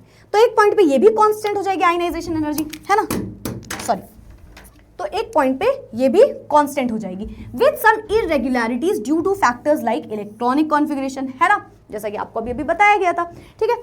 तो आयनाइजेशन एनर्जी जो है वो इंक्रीज करेगी from the first to the third ionization enthalpy for a given element. अच्छा ये तो कहानी सही है। तो मैम आप ये कहना चाह रहे हो कि आयनाइजेशन एनर्जी सेम इसकी तरह है ना भाई, आपका यही मतलब है मैम कि पहले न्यूक्लियर चार्ज बढ़ रहा है इलेक्ट्रॉन के रिपल्शन से ज्यादा, मतलब आप पहले बोल रहे हो एटम का साइज कम हो रहा है और आपने बोला एटम का साइज कम होता है तो आयनाइजेशन एनर्जी बढ़ती है ना। तो मैंने कहा आयनाइजेशन एनर्जी इस पॉइंट पे इंक्रीज कर रही होगी, ठीक है। आपने बोला मैम यहाँ पे कांस्टेंट है, मतलब आयनाइजेशन एनर्जी भी थोड़ी थोड़ी कांस्टेंट होगी, मैंने कहा हाँ। तो आपने बोला अच्छा मैम अब एटम का साइज बढ़ रहा है, एटम का साइज बढ़ रहा है, इलेक्ट्रॉन निकालना आसान है, तो मैम यहाँ पे इन्वर्सली प्रोपोर्शनल के हिसाब से आयनाइजेशन एनर्जी कम होगी। मैंने कहा नहीं नहीं, एक्सेप्शन, यहाँ पे आयनाइजेशन एनर्जी बढ़ेगी। देखो एक्सेप्शन सुनने में ऐसे लगता है कि अरे यार ये चैप्टर तो समझ ही नहीं आएगा, इतने सारे एक्सेप्शंस है, इतना ये इतना वो, पर टेंशन नॉट। क्यों मैम? क्योंकि बेटा याद रखना ये सारे एक्सेप्शंस रिलेटेड हैं एक दूसरे से, तो बहुत आसान है, इट्स नॉट दैट डिफिकल्ट, ठीक है। तो सुना आयनाइजेशन एनर्जी बढ़ी क्यों? अरे यार कॉपर और जिंक की बात कर रहे हो, फुल्ली फिल्ड इलेक्ट्रॉन्स हैं, इलेक्ट्रॉन निकालना चाहेगा क्या वो? खुद से सोचो, दोनों स्टेबल होना चाह रहे थे, एक स्टेबल है दूसरा भी स्टेबल ऑलमोस्ट है, तो दोनों स्टेबल है तो इलेक्ट्रॉन निकालने के लिए बहुत ज्यादा एनर्जी देनी पड़ेगी, तो एंड में आयनाइजेशन एनर्जी जो है वो, तो ये इस तरीके से आयनाइजेशन एंथैल्पी अगर आप देखोगे, देखो पहले इंक्रीज कर रही है फिर थोड़ी थोड़ी कांस्टेंट हो रही है, सॉरी पहले डिक्रीज करी कांस्टेंट हो रही है, फिर इंक्रीज कर गई, जो मैम ने अभी आपको ट्रेंड बताया। चलो नेक्स्ट है ऑक्सीडेशन स्टेट। ऑक्सीडेशन स्टेट का मतलब क्या होता है? बेसिकली वैलेंसी टाइप की चीज है ना, इलेक्ट्रॉन्स की हेरा फेरी हो रही है, ले रहे हैं इलेक्ट्रॉन्स, कोई इलेक्ट्रॉन ले रहा है कोई इलेक्ट्रॉन दे रहा है, तो उससे उसमें कुछ चार्जेस आएंगे, तो उसे हम ऑक्सीडेशन स्टेट के नाम से यहाँ पे समझ सकते हैं, ठीक है। तो जो अपने डी ब्लॉक के एलिमेंट है ना बेटा, जनरली ऑक्सीडेशन स्टेट क्या होता है, जैसे अपने एस ब्लॉक का होता है +1, सॉरी एस ब्लॉक कह रही हूँ, ग्रुप 1 का होता है +1, ग्रुप 2 का होता है +2, हैलोजेंस का होता है जनरली -1। इस तरीके से ऑक्सीडेशन स्टेट होता है। तो आपने ये याद करते हो ना, -1 है सारे हैलोजेंस का, +1 है सारे अल्कली मेटल्स का, पर डी ब्लॉक नहीं याद किया जा सकता। क्यों? क्योंकि दे शोज वेरिएबल ऑक्सीडेशन स्टेट, एक से ज्यादा ऑक्सीडेशन स्टेट दिखा सकते हैं, ये एक से ज्यादा ऑक्सीडेशन स्टेट दिखा सकते हैं, और सबसे ज्यादा ऑक्सीडेशन स्टेट दिखाता है manganese. As you can see in the chart, सबसे ज्यादा ऑक्सीडेशन स्टेट मैंगनीज का होता है। तो they have variable oxidation state, ठीक है। डी ब्लॉक एलिमेंट्स को हम ट्रांजिशन मेटल्स भी बोलते हैं, और ये एक से ज्यादा इलेक्ट्रॉन्स का हेराफेरी इधर उधर भेज सकते हैं। क्यों मैम? क्योंकि इनके पास ns में भी इलेक्ट्रॉन है, n-1 d में भी इलेक्ट्रॉन है, और d में 10 इलेक्ट्रॉन तक जा सकते हैं। इतने सारे इलेक्ट्रॉन्स हैं, तो इलेक्ट्रॉन्स को पेयरिंग ये कहीं भी करवा सकते हैं, ठीक है। तो केमिकल बॉन्डिंग में ज्यादा पार्टिसिपेट करते हैं। इसका 2 क्वेश्चन पूछा जाता है, एक सबसे ज्यादा ऑक्सीडेशन स्टेट किसका है, तो आप आंसर दोगे मैंगनीज, 2 से लेकर के 7 तक, +2 +3 +4 +5 +6 +7, इतने सारे ऑक्सीडेशन स्टेट दिखाता है मैंगनीज, ठीक है। और दूसरा क्वेश्चन आता है, इन सभी में सबसे मोस्ट कॉमन ऑक्सीडेशन स्टेट क्या है, तो आंसर है +2 एंड +3। सबसे ज्यादा आपको +2 या +3 देखने को मिल रहा होता है, ठीक है। तो ये हो गया oxidation state. Moving forward, next है हमारे पास मैग्नेटिक प्रॉपर्टीज। हम एक मैग्नेटिक फील्ड को रखते हैं एंड हम देखते हैं एलिमेंट किस तरीके से उससे बिहेवियर शो कर रहा है, तो वहां से हम मैग्नेटिक प्रॉपर्टी निकाल सकते हैं। पहला होता है पैरामैग्नेटिक, दूसरा होता है आपके पास डायमैग्नेटिक, और तीसरा होता है फेरोमैग्नेटिक, ठीक है। पैरा और डायमैग्नेटिक आर वेरी इंपॉर्टेंट, आप इनको कोऑर्डिनेशन कंपाउंड्स में भी पढ़ने वाले हो, ठीक है। चलो समझते हैं, अगर कोई एलिमेंट रिपल्शन दिखा दे मैग्नेटिक फील्ड की तरफ से, है ना, अगर किसी के कोई वीकली अट्रैक्ट कोई रिपल्शन दिखा दे किससे, रेपेल हो जाए मैग्नेटिक फील्ड से, ठीक है। डायमैग्नेटिक वो सब्सटेंस होते हैं, क्या होता है मैम, डायमैग्नेटिक का मतलब होता है ऐसे सब्सटेंस जो थोड़ा थोड़ा रिपल्शन दिखा रहे हैं मैग्नेटिक फील्ड की तरफ से, ठीक है। मैग्नेटिक फील्ड रख दी तो ये सब्सटेंसेस रिपल्शन दिखा रहे हैं उस मैग्नेटिक फील्ड को, तो इसको आप बोलते हो डायमैग्नेटिक। देन आता है आपके पास पैरामैग्नेटिक। पैरामैग्नेटिक जो होता है ये अट्रैक्शन, थोड़ा थोड़ा अट्रैक्ट होते हैं मैग्नेटिक फील्ड की तरफ, ठीक है। और लास्ट में आता है फेरोमैग्नेटिक। फेरोमैग्नेटिक हाईली अट्रैक्टिव होते हैं टुवर्ड्स द मैग्नेटिक फील्ड, तो ये अट्रैक्शन के हिसाब से हो गया। अब सुनना, डाय याद कैसे करोगे, डाय मतलब 2, और 2 का मतलब होता है एक तरीके से पेयर हो गया, तो डायमैग्नेटिक में पेयर्ड इलेक्ट्रॉन्स प्रेजेंट होते हैं, डायमैग्नेटिक में पेयर्ड इलेक्ट्रॉन्स प्रेजेंट होते हैं, और जस्ट ऑपोजिट पैरामैग्नेटिक में अनपेयर्ड इलेक्ट्रॉन्स प्रेजेंट होते हैं। डाय मतलब 2, और 2 मतलब पेयरिंग हो गई होगी इलेक्ट्रॉन्स की, और पेयरिंग हो गई होगी तो रिपल्शन, भाई 2 इलेक्ट्रॉन बैठे थोड़ा थोड़ा रिपल्शन जैसा, तो मैग्नेटिक फील्ड से रिपल्शन शो करते हैं। इसकी ट्रिक थी, ऐसे ही याद रखना इसको, ठीक है। और paramagnetic just opposite, paramagnetic unpaired electrons, और अनपेयर्ड इलेक्ट्रॉन्स है तो अट्रैक्ट हो जाएंगे टुवर्ड्स द मैग्नेटिक फील्ड, ठीक है। So these are weakly attracted, and जो अपने डायमैग्नेटिक होते हैं वो रिपेल कर जाते हैं। कोई बोले रेपेल क्यों करता है, तो बोलना यार इसके पास अनपेयर्ड इलेक्ट्रॉन है ही नहीं, पेयर्ड है सारे इलेक्ट्रॉन्स, और वो अट्रैक्ट क्यों होता है, क्योंकि उसके पास अनपेयर्ड इलेक्ट्रॉन्स प्रेजेंट है। फेरोमैग्नेटिक जस्ट उन्हीं सभी का, यू कैन से पैरामैग्नेटिक से एक अपडेटेड वर्जन हो गया, स्ट्रांगली अट्रैक्टेड, ज्यादा अट्रैक्ट होते हैं मैग्नेटिक फील्ड की तरफ से, ठीक है। आपसे ये दोनों ज्यादा इंपॉर्टेंटली पूछे जाते हैं। अच्छा, इसके लिए एक फॉर्मूला होता है जो कि होता है मैग्नेटिक मोमेंट, जिसे आप स्पिन फॉर्मूला के नाम से जानते हो। Very important formula, again coordination compounds में भी काम आएगा। ये फॉर्मूला क्या होता है, ये होता है √n+2, ठीक है, √n+2। √n क्या है, number of unpaired electrons, unpaired electrons, ठीक है। जितने भी अनपेयर्ड इलेक्ट्रॉन्स हैं वो दोनों n की वैल्यू होती है, ठीक है। और इसकी यूनिट होती है Bm, जिसको आप बोलते हो bore magneton, BOHR, bore magneton, ठीक है, ये इसकी यूनिट होती है। तो आपको कई बार बोलेगा कि यार ये कंपाउंड है, चलो इसका मैग्नेटिक मोमेंट निकाल के दिखाओ, तो जो भी उसके नंबर ऑफ अनपेयर्ड इलेक्ट्रॉन्स हो उसको रखना, देन n+2 अंडर रूट में लगा देना, एंड यूनिट लगा दीजिएगा bore magneton. Again coordination compounds में करोगे आप इसको, ठीक है। चलो, तो इस तरीके से अलग अलग मैग्नेटिक मोमेंट की वैल्यू दी हुई है ना, जो कि निकालना आपको सिखाया जाएगा नेक्स्ट चैप्टर में। तो यस, आगे बढ़ते हैं। तो ये आपको मैम ने बता दिया, पैरामैग्नेटिक मतलब यहाँ पे क्या होगा, अनपेयर्ड इलेक्ट्रॉन्स प्रेजेंट होंगे, और डायमैग्नेटिक मतलब देखो सारे के सारे इलेक्ट्रॉन्स पेयर्ड हो गए, तो एक होता है पैरामैग्नेटिक, एक होता है डायमैग्नेटिक। मूविंग फॉरवर्ड, नेक्स्ट है बेटा, दे फॉर्म कलर्ड आयंस। ये क्यों मैम, जो अपने डी ब्लॉक के एलिमेंट्स, पहले तो कलर्ड आयंस होते क्या है, कलर आता क्यों है किसी आयन में, देखो जब भी कोई एटम अपने ग्राउंड स्टेट में एंड आपने उसको कुछ एनर्जी दे दी तो वो क्या करेगा, उस एनर्जी को गेन करेगा और चला जाएगा एक्साइटेड स्टेट में, ठीक। बट कोई भी चीज स्टेबल तो अपने ग्राउंड स्टेट में ही है, तो वो एक्साइटेड स्टेट से वापस से कुछ एनर्जी लूज करके अपने ग्राउंड स्टेट में आना चाहेगा। तो ये जो इलेक्ट्रॉन कूदा फांदी कर रहे हैं ना, ऊपर जा रहे हैं, फिर नीचे आ जा रहे हैं, फिर एनर्जी गेन कर ली, फिर ऊपर चले गए, फिर एनर्जी लूज करके नीचे आ गए, ये जो पूरी कहानी हुई ना, इसके बीच में आप बोलते हो ये डी ट्रांजिशन जो हो रहा है, यहाँ पे कुछ एनर्जी जो है, यहाँ पे आपको सर्टेन एनर्जीज देखने को मिलती है। ठीक है। तो अगर हमने बोला कि यहाँ पे जो ट्रांजिशन हुआ, ये कूदा फांदी जो हो रही है, इसकी वजह से क्या हो रहा है, इसकी वजह से हमें कुछ रेडिएशंस निकलती हुई दिखती हैं, ठीक है। तो अगर वो रेडिएशंस कलर्ड जोन में आ रही हैं तो उन्हें आप बोलते हो ये कलर दिखा रहे हैं।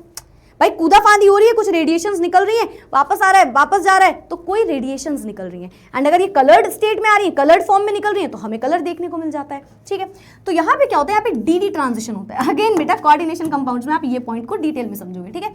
डीडी ट्रांजिशन है ना, डी ऑर्बिटल जो है वहां पे इलेक्ट्रॉन्स कूदा फांदी कर रहे होते हैं, ऊपर चला गया फिर नीचे आ गया, तो इसकी वजह से क्या होता है, इलेक्ट्रॉन कुछ एनर्जी एब्जॉर्ब करता है और कुछ रेडिएट कर देता है, तो हमें कुछ रेडिएशंस देखने को मिलती हैं जो कि कलर के फॉर्म में होती है, ठीक है, कलर के फॉर्म में होती है। अच्छा ये कलर होता कैसा है, तो आप एक ऐसा चार्ट बना लो, ये ऑपोजिट सा होता है ऐसे, ये ठीक है, और इसमें विब ग्योर में आई हटा देना, VBGYOR ये होता है। विब ग्योर में से आई हटा दो, फिर बाकी पूरा स्पेलिंग लिख दो। तो अगर किसी ने वायलेट कलर की लाइट ले ली तो फिर वो ऑरेंज कलर की लाइट बाहर निकालेगा। अगर किसी ने ग्रीन कलर की लाइट एब्जॉर्ब करी तो वो रेड कलर की लाइट एमिट करेगा। अच्छा मैंने ऑरेंज गलत बोल दिया ना, सॉरी। अगर किसी ने ब्लू कलर की लाइट ले ली, तो वो ऑरेंज कलर की लाइट एमिट करता है ना। अगर किसी ने वायलेट कलर की ले ली तो येलो कलर की लाइट एमिट करता है। तो जस्ट ऑपोजिट जो कलर आ रहा है उस कलर की लाइट एमिट कर देता है, ठीक है। मान लो किसी ने येलो कलर की लाइट ले ली तो फिर वो उसके ऑपोजिट वायलेट कलर की लाइट एमिट करेगा, ठीक है। सो कलर ऑफ एन आयन जो होता है वो ऑपोजिट होता है जो भी कलर उसने एब्जॉर्ब किया उसके, ठीक है। तो जो भी कलर एब्जॉर्ब कर रहा है उसके ऑपोजिट वाला कलर एमिट कर देगा, ठीक है। डीडी ट्रांजिशन हुआ which occurs in the visible area, और इस वजह से हमें कुछ कलर्ड लाइट्स देखने को मिलती है, ठीक है। तो जो फ्रीक्वेंसी ऑफ लाइट होती है वो एब्जॉर्ब होगी और हम उसको different ligand, as I said, आप ये सब कोऑर्डिनेशन कंपाउंड्स में समझोगे, ठीक है। चलो तो अलग अलग कलर्स हमें देखने को मिलते हैं, ठीक है। जैसे कि अगर मैंने बोल दिया टाइटेनियम जब अपने +3 स्टेट में होता है तो वो हमें पर्पल कलर की लाइट दिखा रहा होता है। 3 इलेक्ट्रॉन जब कूदा फांदी इसकी कर रहे होते हैं तो जो रेडिएशन निकलती है हमें वो पर्पल कलर की देखने को मिलती है, ठीक है। वेनेडियम +4 में ब्लू कलर की लाइट दिखा रहा होता है, +3 में ग्रीन कलर की, एंड सो ऑन। तो ये कलर्ड आयंस फॉर्म करते हैं जो कि जनरली काफी कम एलिमेंट्स करते हैं पूरी पीरियोडिक टेबल में। मूविंग फॉरवर्ड नेक्स्ट हमारे पास दे फॉर्म इंटरस्टिशियल कंपाउंड्स। ये इंटरस्टिशियल कंपाउंड्स बनाते हैं। इंटरस्टिशियल कंपाउंड्स का मतलब क्या होता है मैम, आपने क्या किया, आपने ये कंपाउंड को ध्यान से देखा, ठीक है। अब यहाँ पे कुछ येलो ग्रुप्स दिख रहे हैं, है ना। ये एटम्स कौन से हैं, ये बहुत छोटे छोटे से एटम्स हैं, जैसे कि हाइड्रोजन हो गया, कार्बन हो गया, नाइट्रोजन हो गया। तो अगर किसी क्रिस्टल लैटिस में, किसी मेटल के स्ट्रक्चर में कोई छोटे छोटे ऐसे एलिमेंट्स जाके फंस जाए, ठीक है, तो इन्हें कहते हो आप इंटरस्टिशियल कंपाउंड्स। क्या बोला मैम ने, इंटरस्टिशियल कंपाउंड्स फॉर्म होते हैं जब छोटे छोटे एटम्स जैसे कि हाइड्रोजन, कार्बन, नाइट्रोजन ट्रैप हो जाए किसमें, एक मेटल की लैटिस में, तो हम बोलते हैं इंटरस्टिशियल कंपाउंड्स बना लिए। इंटरस्टिशियल कंपाउंड्स ना ही तो प्रॉपर आयनिक होते हैं, ना ही तो हम कह सकते हैं कोवेलेंट होते हैं, ठीक है। और इनके पास जो होता है, इनकी स्टोइशियोमेट्री नॉन स्टोइशियोमेट्रिक होते हैं, मतलब इनकी कोई स्टोइशियोमेट्री हम नहीं निकाल सकते, ठीक है। ये जनरली बहुत हार्ड होते हैं, एंड इनका अगर हार्ड है, इनका मेल्टिंग पॉइंट जो है वो भी ज्यादा होता है। एंड इनका मेल्टिंग पॉइंट की जब आप बात करते हो तो जो जनरल हमारे बाकी के मेटल्स होते हैं ना प्योर स्टेट में, उससे भी ज्यादा होता है। जब ऐसे छोटे छोटे एलिमेंट्स आके फंस जाते हैं, ट्रैप हो जाए किसी मेटल लैटिस में, तो हम इंटरस्टिशियल कंपाउंड्स बोलते हैं जो कि अपने डी ब्लॉक बना सकते हैं। एंड हम बोलते हैं इनका मेल्टिंग पॉइंट जनरली हाई होता है एज कंपेयर टू जो बाकी के मेटल्स होते हैं उनके कंपेरिजन में, ठीक है। और ये अपनी मेटालिक कंडक्टिविटी को वापस से रिटेन कर सकते हैं और ये केमिकली रिएक्ट नहीं करते because they are chemically inert, ठीक है। तो ये हमारे पास इसके कुछ पॉइंट्स हो गए। मूविंग फॉरवर्ड अब हम देखते हैं कि इनका इलेक्ट्रोड पोटेंशियल कैसे होता है। देखो इलेक्ट्रोड पोटेंशियल आपने पढ़ा है इलेक्ट्रोकेमिस्ट्री वाले चैप्टर में, ठीक है, बस वही यहाँ पे याद रखना, ठीक है। अगर किसी मेटल को M2+ से M बनना है, पहले तो इसका मतलब समझो, +2 से कोई M बनना चाह रहा है, मतलब +2 से 0 स्टेट में जाना चाह रहा है। कोई मेटल है जिसके पास +2 था, अब वो बनना चाह रहा है M केवल, तो ये M बनेगा कैसे, ये M बनेगा कैसे मैम, इसको 2 इलेक्ट्रॉन दे दो, यही तो होता है भाई। जैसे कॉपर +2 स्टेट में था इलेक्ट्रोलिसिस, उसने +2 इलेक्ट्रॉन ले लिए थे, 2 इलेक्ट्रॉन, तो वो कॉपर बन गया था, याद है। इसलिए तो बोल रहे थे कॉपर का हो रहा है रिडक्शन, गेन ऑफ इलेक्ट्रॉन। तो इसको आप बोलते हैं इसका इलेक्ट्रोड पोटेंशियल बताइए, क्योंकि आप स्टैंडर्ड कंडीशन ले रहे हो तो आप स्टैंडर्ड इलेक्ट्रोड पोटेंशियल बोलते हो। अब बाकी प्रॉपर्टीज की तरह ही ये भी इरेगुलर होता है, ये भी इरेगुलर ट्रेंड होता है, यानी कि कोई भी एक सर्टेन ट्रेंड इंक्रीज या डिक्रीज करते हुए हमें नहीं दिखता, ठीक है। यहाँ पे क्या होता है, इलेक्ट्रोड पोटेंशियल डिक्रीज इंक्रीज कुछ भी कर सकता है। अब इलेक्ट्रोड पोटेंशियल जब आप समझते हो आप डिफरेंट एनर्जीज को भी याद रखते हो, ठीक है। जैसे कि इंथैल्पी ऑफ एटमाइजेशन हो गया, है ना, जैसे कि इंथैल्पी ऑफ सब्लिमेशन हो गया, जैसे कि हाइड्रेशन एनर्जी हो गया। अब इस टॉपिक को पढ़ने के पहले मैं आपको थोड़ा सा हाइड्रेशन एनर्जी के बारे में भी बता देती हूँ, जिसको आप इंथैल्पी ऑफ हाइड्रेशन भी बोलते हो। तो अगर कोई हमारे पास आयन है, ठीक है, अगर हमारे पास कोई भी आयन प्रेजेंट है, ठीक है, अगर हमने बोल दिया कि हमारे पास कोई गैसियस स्टेट में आयन प्रेजेंट है, ठीक है, तो आपने उसको बोला कि यार जितनी भी एनर्जी उससे रिलीज हुई होगी, अमाउंट ऑफ एनर्जी रिलीज, जब एक मोल, मान लो एक मोल के टर्म्स में हम बात कर रहे हैं, एक मोल किसी गैसियस आयन को, एक मोल किसी गैसियस आयन को जब हमने उसको वाटर के साथ रिएक्ट कराया, मतलब उसको बेसिकली डाल दिया पानी में, ठीक है, अगर मैंने बोला 1 मोल ऑफ गैसियस आयन को मैंने डिसॉल्व कर दिया, एक मोल गैसियस आयन उठाया और इस पानी में डिसॉल्व कर दिया, तो इससे जो एनर्जी रिलीज हुई होगी that is enthalpy of atomization. वापस से मान लो मैंने सोडियम आयन उठाया Na पॉजिटिव, इसमें डाल दिया एक मोल किसी गैसियस आयन को मैंने उठा के इसमें डाल दिया, ठीक है, गैसियस आयन एक मोल उठा के इसमें डाल दिया, तो इससे क्या हुआ, ये मिक्स हो गया होगा ऑफ कोर्स, और यहां से कुछ एनर्जी रिलीज हुई होगी, ये जो एनर्जी निकली that is enthalpy of hydration, that is enthalpy of hydration. क्यों? क्योंकि इसने हाइड्रेट फॉर्म कर लिया उस सोडियम का, सोडियम एक्वस स्टेट में जिसको हम बोलने लग जाते हैं, है ना, तो एक मोल किसी गैसियस आयन को डाला, है ना, तो ये क्या किया, अपना हाइड्रेट फॉर्म करने में लग गया, और जो एनर्जी निकली दैट इज अपना एंथैल्पी ऑफ हाइड्रेशन, या जिसको आप हाइड्रेशन एनर्जी के नाम से जानते हो। पर मैम उसका लेना देना क्या है यहाँ पे है, कई सारी एनर्जीज होती हैं जिसकी वजह से ये इलेक्ट्रोड पोटेंशियल में आपको डिफरेंसेस देखने को मिल रहे होते हैं, ठीक है, जैसे कि बाकी एनर्जीज तो आप समझ ही गए ना, एंथैल्पी ऑफ एटमाइजेशन समझ गए, सब्लिमेशन एनर्जी तो समझ ही गए होगे, सब्लिमेट होने में, है ना, जो भी एनर्जी रिलीज हो रही हो। सो इररेगुलर ट्रेंड देखने को मिलता है क्योंकि यहाँ पे भी होता है इररेगुलर वेरिएशन। अब इररेगुलर वेरिएशन का रीजन क्या होता है, कोई पूछे तो बोलना, क्योंकि आयनाइजेशन एनर्जी देखो, है ना, सब्लिमेशन एनर्जी देखो, एनर्जी ऑफ हाइड्रेशन देखो, ये डिफरेंट एनर्जीज की वजह से इसमें हमें वेरिएशन देखने को मिलता है, ठीक है। अब जनरली क्या होता है बेटा, जब आप एक सीरीज में चल रहे होते हो, मान लो 3D सीरीज को हमने उठा लिया, ठीक है, तो जनरली ये देखा जाता है कि जो E0 की वैल्यू है वो डिक्रीज कर रही है, ठीक है। क्यों मैम? देखो E0 का मतलब समझ गए, है ना, इलेक्ट्रोड पोटेंशियल, इलेक्ट्रोड पोटेंशियल समझते हो, इलेक्ट्रोलाइट और इलेक्ट्रोड के बीच का जो डिफरेंस होता है दैट इज इलेक्ट्रोड पोटेंशियल, है ना, इलेक्ट्रॉन्स लेने देने में जो पोटेंशियल डिफरेंस आ रहा है दैट इज इलेक्ट्रोड पोटेंशियल, ठीक है मैम। तो हमने बोला कि यार देखो, अगर आप नंबर ऑफ अनपेयर्ड इलेक्ट्रॉन्स बढ़ाते जा रहे हो, एटॉमिक नंबर बढ़ाते जा रहे हो बोल लो, तो वहां पे क्या होता है, वो ये वैल्यू लेना नहीं चाहता इजीली, तो वो डिक्रीज करने लग जाता है। भाई 2 इलेक्ट्रॉन नहीं लेना चाहता, आप आगे बढ़ते जाओ, है ना, तो वो इलेक्ट्रॉन्स नहीं लेने चाहते, ठीक है। यस मैम, इलेक्ट्रॉन्स कब नहीं लेना चाहता, जब आप इसको पोटेंशियल स्टेट पे देख रहे हो, मतलब आप इसका इलेक्ट्रोलिसिस करने जा रहे हो, तब की कहानी है ये पूरी, जनरल मेटल स्टेट में बात नहीं कर रहे हैं, ठीक है। तो सुना, E0 की जो वैल्यू होती है वो डिक्रीज करती है लेफ्ट से राइट जाने में, लेफ्ट से राइट जाने में E0 की वैल्यू डिक्रीज करती है। 3 एक्सेप्शंस नोट करिए, मैंगनीज, निकेल और जिंक। चलो मैंगनीज को समझते हैं, मैंगनीज तो बड़ा आसान है यार, देखो अनपेयर्ड इलेक्ट्रॉन्स तो होते हैं, लेकिन मैम थोड़ा थोड़ा स्टेबल है बेचारा, हाफ फील्ड है। अब हाफ फील्ड है तो वो इलेक्ट्रॉन लेना चाहेगा या देना, कुछ भी करना चाहेगा? नहीं मैम, नहीं चाहेगा। तो हम बोलेंगे ठीक है, ये तो इलेक्ट्रॉन्स जो इलेक्ट्रॉनिक कॉन्फ़िगरेशन है उसकी वजह से ये एक एक्सेप्शन में आ गया होगा, है ना, इसकी वैल्यू ज़्यादा होती होगी, भाई ज़्यादा एनर्जी देनी पड़ेगी ताकि इलेक्ट्रॉन निकले, ठीक है, या इलेक्ट्रॉन ले, इसलिए ज़्यादा एनर्जी निकालेगा, ठीक है मैम। जिंक क्यों है?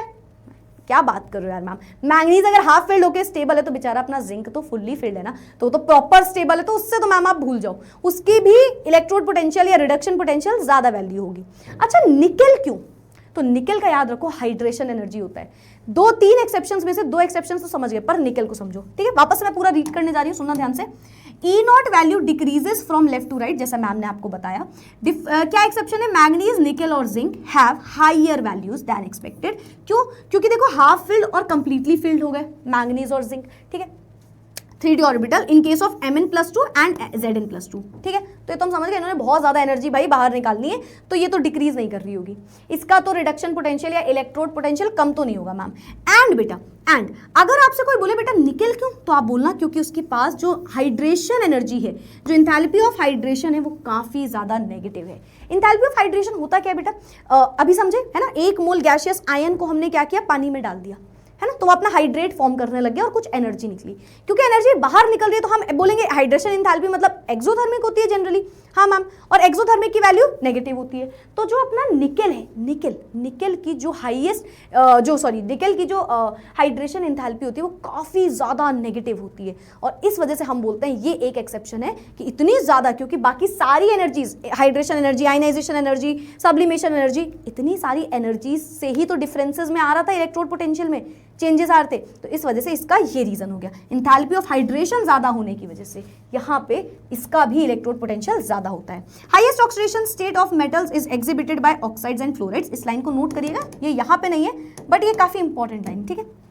देखो जितने भी अपने मेटल्स हम देखते हैं डी ब्लॉक के, जैसे कि अपने हम स्कैंडियम देख रहे हैं, निकल देख रहे हैं, कोई भी एलिमेंट देख रहे हैं, उन सभी में क्या है, ऑक्सीडेशन स्टेट ज्यादा दिख रहा है। वो सबसे ज्यादा कब दिखता है, जैसे मैग्नीज है +2 +3 +4 +5 +6 +7 सब दिखा सकता है, बट सबसे मैक्सिमम वाला जो इसका ऑक्सीडेशन स्टेट है ये कब दिखाएगा, है ना।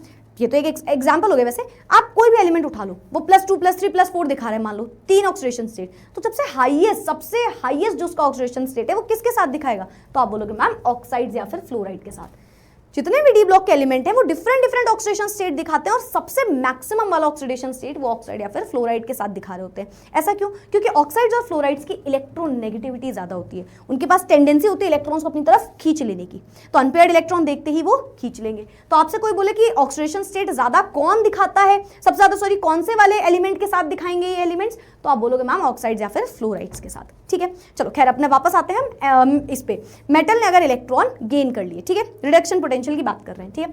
यहां पे एक एक्सेप्शन आता है कॉपर। कॉपर एक बड़ा प्यारा सा एक्सेप्शन होता है इसका। देखो कॉपर को अगर आप देखोगे इसकी ई नॉट की वैल्यू पॉजिटिव होती है। अगेन आप इलेक्ट्रोकेमिस्ट्री याद करो, है ना, इलेक्ट्रोकेमिस्ट्री में क्या हुआ था, ऐसे हाइड्रोजन था, एलिमेंट्स कुछ नीचे लगे थे कुछ ऊपर लगे थे, है ना, याद है, स्टैंडर्ड रिडक्शन पोटेंशियल की वैल्यू लिखी हुई थी। तो जब कॉपर की तरफ बढ़ रहे थे आप, तो पॉजिटिव वैल्यू होती जा रही थी, और बाकी मेटल्स जो थे उनकी नेगेटिव वैल्यूज होती जा रही थी, याद है ये सबको। तो जो कॉपर है ये पॉजिटिव क्यों है, क्योंकि कई सारे एलिमेंट्स हैं जो नेगेटिव दिखा रहे हैं डी ब्लॉक में, तो जो कॉपर होता है वो सिग्निफिकेंटली एक एक्सेप्शन होता है, इसके ई नॉट की वैल्यू पॉजिटिव होती है। ई नॉट की वैल्यू पॉजिटिव होने का मतलब समझो, मैंने बोला कॉपर +2 है, वो 2 इलेक्ट्रॉन गेन करेगा और कॉपर बन जाएगा, है ना। 2 इलेक्ट्रॉन गेन किया, gain of electron is reduction, है ना। अगर ये वैल्यू पॉजिटिव आ रही है तो आप बोल रहे हो रिडक्शन अच्छे से हो रहा है, बट जनरली अपने जो मेटल्स होते हैं वो तो इलेक्ट्रॉन लूज करने पे बिलीव करते हैं। भाई Zn+2 कैसे था, जिंक था, 2 इलेक्ट्रॉन लूज करके जिंक +2 में कन्वर्ट हो रहा था, तो जनरली तो ये करना चाहते हैं, मेटल से मेटल +2 में जाना चाहते हैं, पर कॉपर मेटल +2 से मेटल बनने के लिए तैयार था। याद है कॉपर जा जाके रॉड में चिपक रहा था, याद आया, इलेक्ट्रोकेमिस्ट्री पढ़ाया है 1 शॉट में पूरा। तो यहाँ पे रिडक्शन पोटेंशियल जो है वो पॉजिटिव आ रहा है, मतलब ये अच्छे से रिडक्शन करना चाह रहा है, तो आप बोलोगे यस। कॉपर जो होता है it's likely to form copper +2 ion in a solution. वो सोल्यूशन में कॉपर +2 आयन बनाता है और कॉपर बनने में मजबूर हो जाता है, तो इसकी वैल्यू पॉजिटिव आ रही होती है, meaning it is less likely to form copper +2 ion. ये कॉपर से कॉपर +2 बनाने में इंटरेस्टेड नहीं है, ये भाई साहब कॉपर +2 से कॉपर बनाने में ज्यादा इंटरेस्टेड हो जाते हैं, तो मेटल +2 से मेटल बनने में ज्यादा इंटरेस्टेड है, ठीक है, in a solution compare to other metals in a series. अब ऐसा होता क्यों है मैम, क्योंकि बेटा जो भी एनर्जी रिक्वायर्ड होती है कॉपर +2 से कॉपर की तरफ, अगेन वो इतनी ज्यादा सफिशिएंटली कंपेंसेट नहीं करती हाइड्रेशन एनर्जी की तरफ। मतलब मैम देखो वो पूरा सोल्यूशन था, है ना, एक्वस सोल्यूशन आप ले रहे थे, वहां पे वाटर प्रेजेंट भी था, है ना, तो ये अपने आयंस भी बना सकता है। तो ये जो कॉपर है, बिकॉज एनर्जी जो रिक्वायर्ड होगी कॉपर +2 को कॉपर बनाने में, कॉपर +2 को जो कॉपर बनाने में है वो ज्यादा सफिशिएंटली कंपेंसेट नहीं कर पा रही हाइड्रेशन एनर्जी से, है ना, तो ये बन रहा है। लेकिन कॉपर आयंस कब बनाता, जब उसकी हायर हाइड्रेशन एनर्जी होती, तो वो कॉपर आयंस बनाने में ज्यादा इंटरेस्टेड होता, बट यहाँ पे क्योंकि वो उतना ज्यादा नहीं है हाइड्रेशन एनर्जी के बराबर, तो इस वजह से कॉपर +2 कॉपर बनाने में ज्यादा इंटरेस्टेड होता है, और इसकी रिडक्शन पोटेंशियल की वैल्यू पॉजिटिव आ रही होती है। जितना ज्यादा पॉजिटिव वैल्यू आप बोलोगे उतनी ज्यादा उसकी ऑक्सीडाइजिंग पावर। भाई रिडक्शन खुद का कर रहा है तो सामने वाले को ऑक्सीडाइज कर देगा, यानी कि बहुत अच्छा ऑक्सीडाइजिंग एजेंट बन सकता है ये। नेक्स्ट आता है बेटा हमारे पास सेम है, अब इसमें कुछ ज्यादा नहीं जानना है, M3+ से M2+। ये कैसे बना होगा, कोई मेटल है उसके पास +3 है और उसको बनना है +2, कैसे बनेगा मैम, एक इलेक्ट्रॉन लेगा तो नेगेटिव चार्ज आ जाएगा। अब सेम कहानी है पूरा, ठीक है, इसकी भी इरेगुलर ट्रेंड देखने को मिलता है ना, लो वैल्यूज होती हैं, है ना, स्कैंडियम से कम होती जाती है, डिक्रीज करती है, स्टेबिलिटी होती है नोबल गैस इलेक्ट्रॉनिक कॉन्फिगरेशन की। मान लो किसी एलिमेंट में वो मेटल नहीं लेना चाह रहा, तो ऐसा क्यों होगा, या नहीं देना चाह रहा, क्योंकि मैम उसकी इलेक्ट्रॉनिक कॉन्फिगरेशन स्टेबल हो जाएगी, ठीक है। अच्छा जिंक की वैल्यू काफी हाई होती है, क्यों मैम, अरे यार सोचो ना यार, जिंक इलेक्ट्रॉन दोगे लेगा, बोलो उसको चाहिए तुम्हारी भीख, नहीं चाहिए मैम, स्टेबल है वो, तो वो भाई साहब बोल रहे हैं हमसे बात मत किया करो, हमसे दूर दूर दूर। मैं तो ट्रांजिशन मेटल वैसे देखता भी नहीं हूं, मैं तो हर जगह एक्सेप्शन बन जाऊंगा, क्यों, क्योंकि मेरे पास है स्टेबल इलेक्ट्रॉनिक कॉन्फिगरेशन। तो तुम मुझसे इलेक्ट्रॉन निकालने की और मुझे इलेक्ट्रॉन देने की दोनों बातें सोच भी मत लेना। मैं जिंक +2 बन सकता हूँ भाई, एस से इलेक्ट्रॉन लेना हो फिर भी ले लो, डी के पास देखने का नहीं, तो ये अपने जिंक की कहानी होती है। कंपैरेटिवली हाई वैल्यू होती है मैंगनीज की, क्यों? अरे यार 5 है ना, 3d5 है, अब सॉरी हाँ 3d5 है तो हाफ फिल्ड हो गया, हाफ फिल्ड हो गया। भाई साहब बोल रहे हैं हम थोड़ा थोड़ा जिंक बन सकते हैं जिंदगी में, हम जिंक की तरह बन सकते हैं जिंदगी में, तो वही सेम कहानी होगी, ठीक है। वेरस कंपैरेटिवली लो होता है आयरन की, क्योंकि ये Fe+3 में काफी ज्यादा स्टेबल होता है, ठीक है। पूरी कहानी एज आई सेड, भले ही आपसे इलेक्ट्रॉनिक कॉन्फ़िगरेशन करने को ना पूछे, पर इलेक्ट्रॉनिक कॉन्फ़िगरेशन ऑलमोस्ट हर जगह रीजन जरूर बन सकता है, ठीक है। कंपैरेटिवली लो वैल्यू होती है बेटा वेनेडियम की भी, ठीक है, वेनेडियम +2 में काफी स्टेबल होता है इसलिए, ठीक है। यस मैम, आगे बढ़ जाते हैं, आई गेस आप स्क्रीनशॉट लेते हुए चल रहे हो साथ ही साथ, ठीक है। अच्छा नेक्स्ट हमारे पास ये फॉर्म करते हैं कॉम्प्लेक्स कंपाउंड, जैसे कि आपने एक स्ट्रक्चर देखा होगा Fe या K4 FeCN6। अगर आपने कोऑर्डिनेशन कंपाउंड पढ़ लिया है तो इसका नाम जरूर बताना कमेंट में, ठीक है।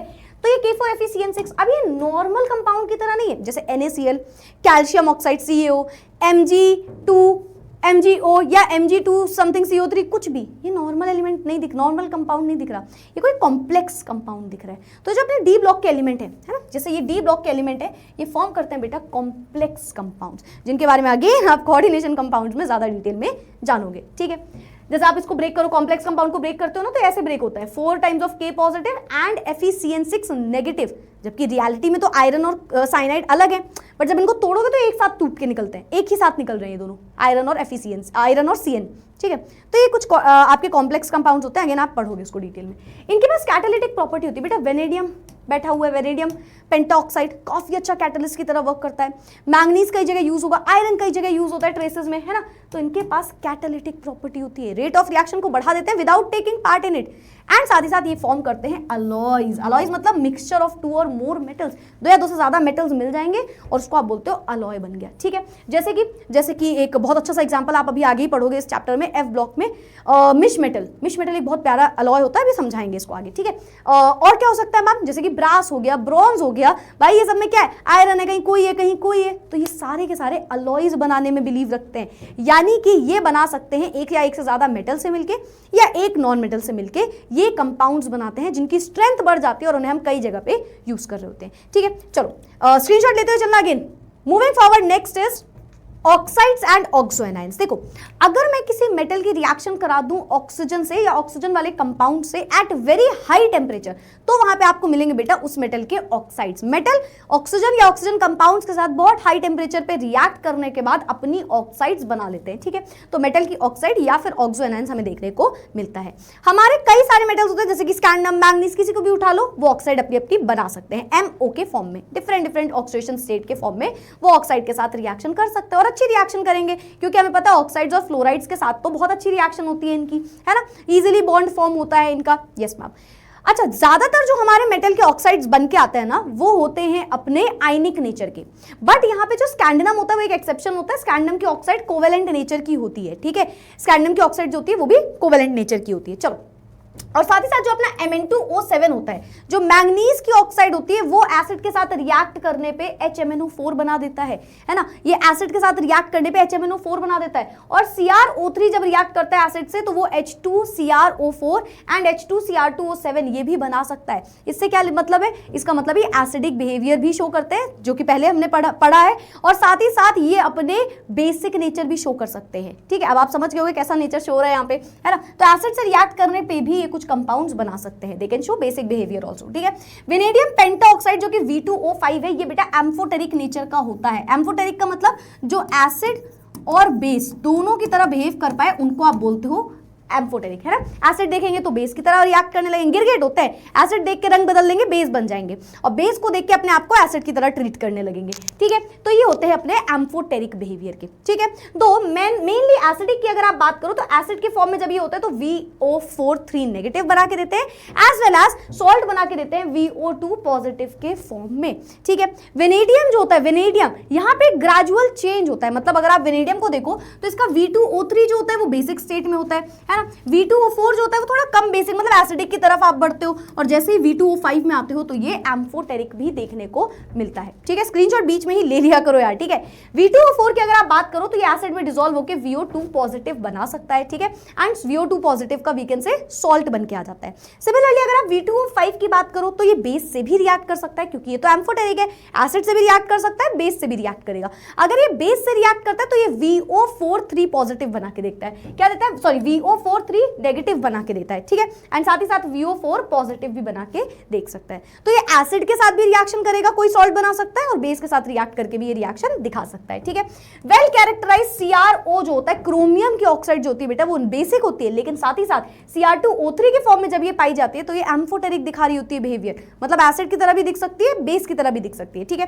जैसे जैसे आप एलिमेंट्स में ऑक्सीडेशन स्टेट बढ़ाते जाते हो उनका आयनिक कैरेक्टर कम होते लग जाता है, ठीक है, डोमिनेटिंग कैरेक्टर कोवेलेंट होता चला आता है। किसी का एटॉमिक नंबर बढ़ता जा रहा है ना, सॉरी ऑक्सीडेशन स्टेट बढ़ता जा रहा है ना, +2 +3 +4 +5 +6 +7, अब जैसे जैसे ऑक्सीडेशन स्टेट बढ़ रहा है वो अपने कोवेलेंट नेचर दिखाते जा रहे हैं। जैसे कि मैंगनीज का सबसे हाईएस्ट ऑक्सीडेशन स्टेट होता है +7 तक, पर जब ये +7 वाले ऑक्सीडेशन स्टेट में ऑक्साइड से रिएक्ट करेगा तो ये आयनिक रहेगा ही नहीं, उस टाइम पे ये कोवेलेंट बिहेव करने लगेगा, जिसको आप ग्रीन ऑयल के नाम से भी जानते हो, ठीक है। तो ऑक्सीडेशन स्टेट बढ़ाने पे हम बोलेंगे आयनिक कैरेक्टर जो होता है वो कम हो जाता है और कोवेलेंट कैरेक्टर बढ़ जाता है। अब हम आते हैं इस चैप्टर के काफी इंपॉर्टेंट जगह पे, इंपॉर्टेंट मोड पे, जहां पे हम कुछ रिएक्शन समझेंगे, जिन रिएक्शंस को हमें याद भी करना होता है। देखो अगेन सेम कहानी, रिएक्शन आप समझ सकते हो, सब कुछ अंडरस्टैंडिंग है, लेकिन अगर आप उन्हें याद नहीं करोगे तो आपका एग्जाम में बहुत ज्यादा टाइम वेस्ट हो जाएगा। इनफैक्ट मैं तो कहती हूँ थोड़ा बहुत बैलेंसिंग भी उसकी याद रखनी चाहिए, ठीक है। तो let's get started with that. सबसे पहले 3 टाइप के आयंस याद रखना, एक क्रोमाइट, एक क्रोमेट और एक डाइक्रोमेट, ठीक है। Chromite, chromate, dichromate. अगर मैं बोलूं क्रोमाइट क्या होता है, क्रोमाइट क्या होता है, तो Cr2O4 2- ये होता है क्रोमाइट, क्रोमाइट, ठीक है। या मैं ऐसा करती हूँ इसको दूसरे पेज में लिख देती हूँ कहीं पे, देखो Cr2O4 2-, इसको बेटा आप बोलते हो क्रोमाइट आयन, क्रोमाइट आयन, ठीक है। और इसी की जगह अगर आपको मैं लिख के दे दूं Cr2O4 2-, तो ये होता है आपका क्रोमेट आयन, क्रोमेट आयन। और इसी की जगह अगर मैं लिख दूं Cr2O7 2-, तो ये होता है डाइक्रोमेट आयन, डाइक्रोमेट आयन। ये क्यों लिखवा रही है मैम, क्योंकि यही रिएक्शन है कहीं ना कहीं। क्रोमाइट को आप क्रोमेट में बदल सकते हो और क्रोमेट से आप डाइक्रोमेट बना सकते हो, क्रोमाइट से आप क्रोमेट बनाते हो, क्रोमेट से आप डाइक्रोमेट बनाते हो। बेसिकली आप यहाँ पे पढ़ने के वाले हो, आप पढ़ने वाले हो कि किस तरीके से हम फॉर्म करते हैं पोटेशियम डाइक्रोमेट। आखिर हम किस तरीके से फॉर्म करते हैं पोटेशियम डाइक्रोमेट वो आप यहाँ पे जानते हो, ठीक है। तो आप याद रखना पोटेशियम डाइक्रोमेट बनाने के लिए हमें पहले क्रोमाइट चाहिए होगा, जिससे हम क्रोमेट बनाएंगे, एंड इस क्रोमेट से हम डाइक्रोमेट में कन्वर्जन कर सकते हैं। वैसे पहले सोडियम डाइक्रोमेट बनाते हो फिर पोटेशियम, अभी आएंगे उस पर, डोंट वरी, ठीक है। और इनका स्ट्रक्चर ध्यान से देख लो, क्रोमेट और डाइक्रोमेट का। क्रोमेट कैसा होता है, दोनों टेट्राहेड्रल स्ट्रक्चर के होते हैं, ठीक है। सेंटर में क्रोमेट है, क्रोमियम में 4 ऑक्सीजन लगे और 2 नेगेटिव, दिस इज क्रोमेट। और डाइक्रोमेट में क्या होता है, 2 क्रोमियम 1 ऑक्सीजन के साथ डिफरेंट बॉन्ड लेंथ से जुड़े, एक बॉन्ड लेंथ से जुड़े होते हैं, ठीक है। इनके बीच का एंगल 126 डिग्री के होता है, ठीक है, और ओवरऑल पे 2 नेगेटिव, ठीक है। तो ये 2 बॉन्ड फॉर्म कर होता है बेसिकली यहाँ पे ऑक्सीजन, ठीक है। एक ही ऑक्सीजन 2 बॉन्ड फॉर्म कर होता है क्रोमियम से। चलो आगे बढ़ते हैं। अब हम जानते हैं डायरेक्टली रिएक्शन, तो हम फॉर्मेशन करेंगे कलर्ड आयंस का, हम फॉर्मेशन करेंगे पोटेशियम डाइक्रोमेट का, कलर्ड आयंस का नहीं, ये गलत है। फॉर्मेशन करेंगे हम, बेसिकली हम रिएक्शन करेंगे ऑफ पोटेशियम डाइक्रोमेट, ठीक है। चलो एक्सट्रीमली सॉरी, शायद बाय मिस्टेक इसमें गलत लिख दिया होगा। तो हम क्या करने जा रहे हैं, हम K2Cr2O7 इसका फॉर्मेशन करेंगे, इसका फॉर्मेशन करने जा रहे हैं, ठीक है। अब ये बनता कैसे, तो आप कुछ स्टेप्स याद रखो। सबसे पहले आपको क्रोमाइट चाहिए होता है, जिससे क्रोमेट बनता है, और फिर क्रोमेट से डाइक्रोमेट बनता है, जो हम पोटेशियम डाइक्रोमेट बना लेंगे, ठीक है। अब सुनना मेरी बात ध्यान से, क्रोमाइट कौन सा लेते हो, तो आप क्रोमाइट नहीं लेते हो, आप ओर लेते हो क्रोमाइट की, ठीक है। आयरन क्रोमाइट लेते हो, ठीक है। आप क्या लेते हो, आयरन क्रोमाइट। आयरन क्रोमाइट क्या हो जाएगा, FeCr2O4। ये FeCr2, बहुत ध्यान सुनना इस चीज को, क्योंकि ये माइंड में याद रहनी चाहिए। आयरन क्रोमाइट से हम पहले देखो, क्रोमाइट से क्रोमेट बना सकते हैं ना, आयरन क्रोमाइट से हम क्रोमेट बनाएंगे। सोडियम वाला क्रोमेट बना रहे होते हो आप, सबसे पहले आपका काम है 3 स्टेप में रिएक्शन होगी। आयरन क्रोमाइट, पहले क्रोमाइट से क्रोमेट, फिर क्रोमेट से डाइक्रोमेट, फिर उस डाइक्रोमेट को पोटेशियम डाइक्रोमेट में बदलोगे, ठीक है। तो पहला स्टेप क्या है, आयरन क्रोमाइट को उठा के लाओ, which is an ore of chromite, ठीक है। और इसको उठा के आप इसे पास कर दोगे सोडियम कार्बोनेट से in the presence of excess of oxygen. सबसे पहले क्या करना है, FeCr2O4 को उठाना है in the presence of Na2CO3 sodium carbonate and excess में ऑक्सीजन भेज दो। थोड़ा थोड़ा याद रखना, 7 टाइम्स ऑफ O2 भेजा जाता है हमेशा, ठीक है। ये जब रिएक्शन होगी बेटा, कार्बोनेट जहां आता है वहां कार्बन डाइऑक्साइड गैस बाहर निकल जाती है, ठीक है, तो CO2 बाहर निकल जाएगी हमारे पास, ठीक है, CO2 बाहर निकल जाएगी। साथ ही साथ क्या निकलेगा, Fe2O3 आयरन की ऑक्साइड बाहर निकलेगी और बन के आ जाएगा सोडियम क्रोमेट। डाइक्रोमेट नहीं, क्रोमाइट से पहले क्रोमेट बनेगा, तो ये क्रोमाइट हमने उठा लिया और इससे हमने एक क्रोमेट बना दिया, Na2CrO4 जिसको आप बोलते हो, Na2CrO4। क्यों मैम, क्योंकि CrO4 होता है हमारा क्रोमेट। तो आपने क्या किया स्टेप वन में आपने उठाया FeCr2O4, FeCr2O4 जो कि क्या है, आयरन क्रोमाइट है, क्रोमाइट की एक और है बेसिकली। इसकी रिएक्शन किससे करोगे, Na2CO3 के साथ और साथ ही साथ एक्सेस में ऑक्सीजन। देखो ये तो आपको जनरली याद ही रख लेना है कि ऑक्सीजन 7 टाइम्स है। मैं तो कहती हूँ रिएक्टेंट को हमेशा याद रखो, 487 होता है रिएक्टेंट, 487 ये हमेशा याद रहना चाहिए ताकि आगे की बात। अच्छा एक चीज होती है, देखो एक होता है समझना, समझा मैं दूंगी आपको, बट यार याद रखना इज इसलिए इंपॉर्टेंट क्योंकि एट द एंड एग्जाम में टाइम भी बचाना है। अगर ये 2 नंबर 3 नंबर का क्वेश्चन आया है और इतना बेसिक क्वेश्चन आ गया है तो हम वहां 5 मिनट देके नहीं आएंगे, हमको पता होना चाहिए रिएक्शन में क्या हो रहा है, ठीक है।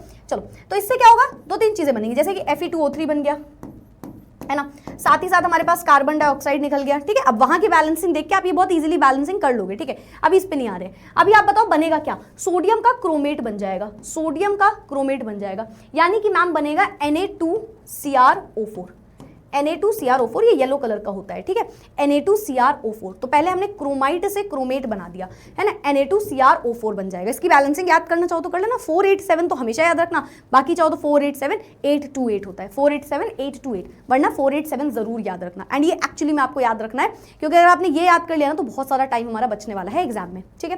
फिलहाल क्रोमाइट से क्रोमेट बन गया, यस मैम। तो चलो पढ़ लेते हैं क्या लिखा था। पोटेशियम डाइक्रोमेट एक बहुत ही इंपॉर्टेंट बेटा केमिकल होता है हमारे एक लेदर इंडस्ट्री में, हमारे मल्टीपल इंडस्ट्रीज में इसका काम किया जाता है। ये बहुत अच्छा ऑक्सीडाइजिंग एजेंट की तरह काम करता है, ठीक है। मेनी अजो कंपाउंड्स में भी इसका यूज होगा जो कि आप अभी अमीन्स वाले चैप्टर में पढ़ोगे, ठीक है। डाइक्रोमेट्स होते हैं वो जनरली आप प्रिपेयर करते हो क्रोमेट से, है ना, विच इन टर्न कहां से बनता है, क्रोमेट कहां से बनता है, क्रोमाइट की ओर से, है ना। फिर आप सोडियम क्रोमेट बनाते हो सबसे पहले, ठीक है, एक्सेस में ऑक्सीजन भेज के, ये काम हो गया। येलो कलर का हमारे पास आ गया सोडियम क्रोमेट। अब सोडियम क्रोमेट को बेटा आप क्या करोगे, सोडियम क्रोमेट को कन्वर्ट करोगे सोडियम डाइक्रोमेट में, Na2Cr2O7 इसमें कन्वर्ट करना है। तो ये कैसे कन्वर्जन होगा, तो आपको सोडियम क्रोमेट को जब कन्वर्ट करना है सोडियम डाइक्रोमेट में, तो क्रोमेट से डाइक्रोमेट बनाने में आप एसिड ऐड करते हो। क्रोमेट से डाइक्रोमेट कैसे बनता है, एसिड ऐड करके, एसिड। क्रोमेट से डाइक्रोमेट बनाना है, एसिड ऐड कर दो, यानी कि अगर इसी रिएक्शन में Na2CrO4 में मैं H+ ऐड कर दूं जो कि हमारे पास एक एसिड है, अगर आप ये ऐड कर दोगे तो ये Na2Cr2O7 में कन्वर्ट हो जाएगा जो कि होता है सोडियम डाइक्रोमेट। साथ ही साथ यहाँ पे सोडियम के आयंस निकलेंगे, किसके साथ निकलेंगे सोडियम के आयंस, जो एसिड के साथ होगा। जैसे मान लो आपने H2SO4 ले लिया होता तो Na2SO4 निकला होता है यहाँ पे, है ना, तो सोडियम के आयंस निकलेंगे और वाटर निकलेगा, ठीक है। तो ये हो गई आपकी रिएक्शन नंबर 2। क्रोमाइट को क्रोमाइट की ओर लाए, क्रोमेट बनाया। अब क्रोमेट को एसिड देके डाइक्रोमेट बना दिया, लेकिन क्या हमें ये बनाना था, नहीं, हमें बनाना है K2Cr2O7। तो ये कैसे बनेगा, अरे यार KCl सोल्यूशन ऐड कर दो, हो गई कहानी खत्म, है ना। इसी में आप सोडियम डाइक्रोमेट में KCl ऐड कर दो, पोटेशियम डाइक्रोमेट बन के आ जाएगा। तो मैम डायरेक्टली पोटेशियम डाइक्रोमेट क्यों नहीं बना रहे थे, क्योंकि सोडियम डाइक्रोमेट ज्यादा सोल्यूबल होता है इस पूरे रिएक्शन में, ठीक है। Sodium dichromate is more soluble than potassium dichromate, है ना। लेटर हम क्या करते हैं, बाद में प्रिपेयर करते हैं इस सोल्यूशन को, इसमें पोटेशियम क्लोराइड ऐड करके। तो क्या मुझे तीनों रिएक्शन अच्छे से याद हो गई, सोचो हमने क्या किया मैम, हमने आयरन क्रोमाइट लिया Fe2Cr2O4, है ना, हमने ले लिया FeCr2O4, sorry FeCr2O4, iron chromite किससे पास करेंगे, Na2CO3 सोडियम कार्बोनेट और साथ ही साथ क्या होना चाहिए हमारे पास, एक्सेस में ऑक्सीजन 7 टाइम्स जो कि होता है ना, 487 आ रहा होगा पर अभी मैं नहीं लिख रही हूँ, मैं डायरेक्टली ये लिख दे रही हूँ, ठीक है।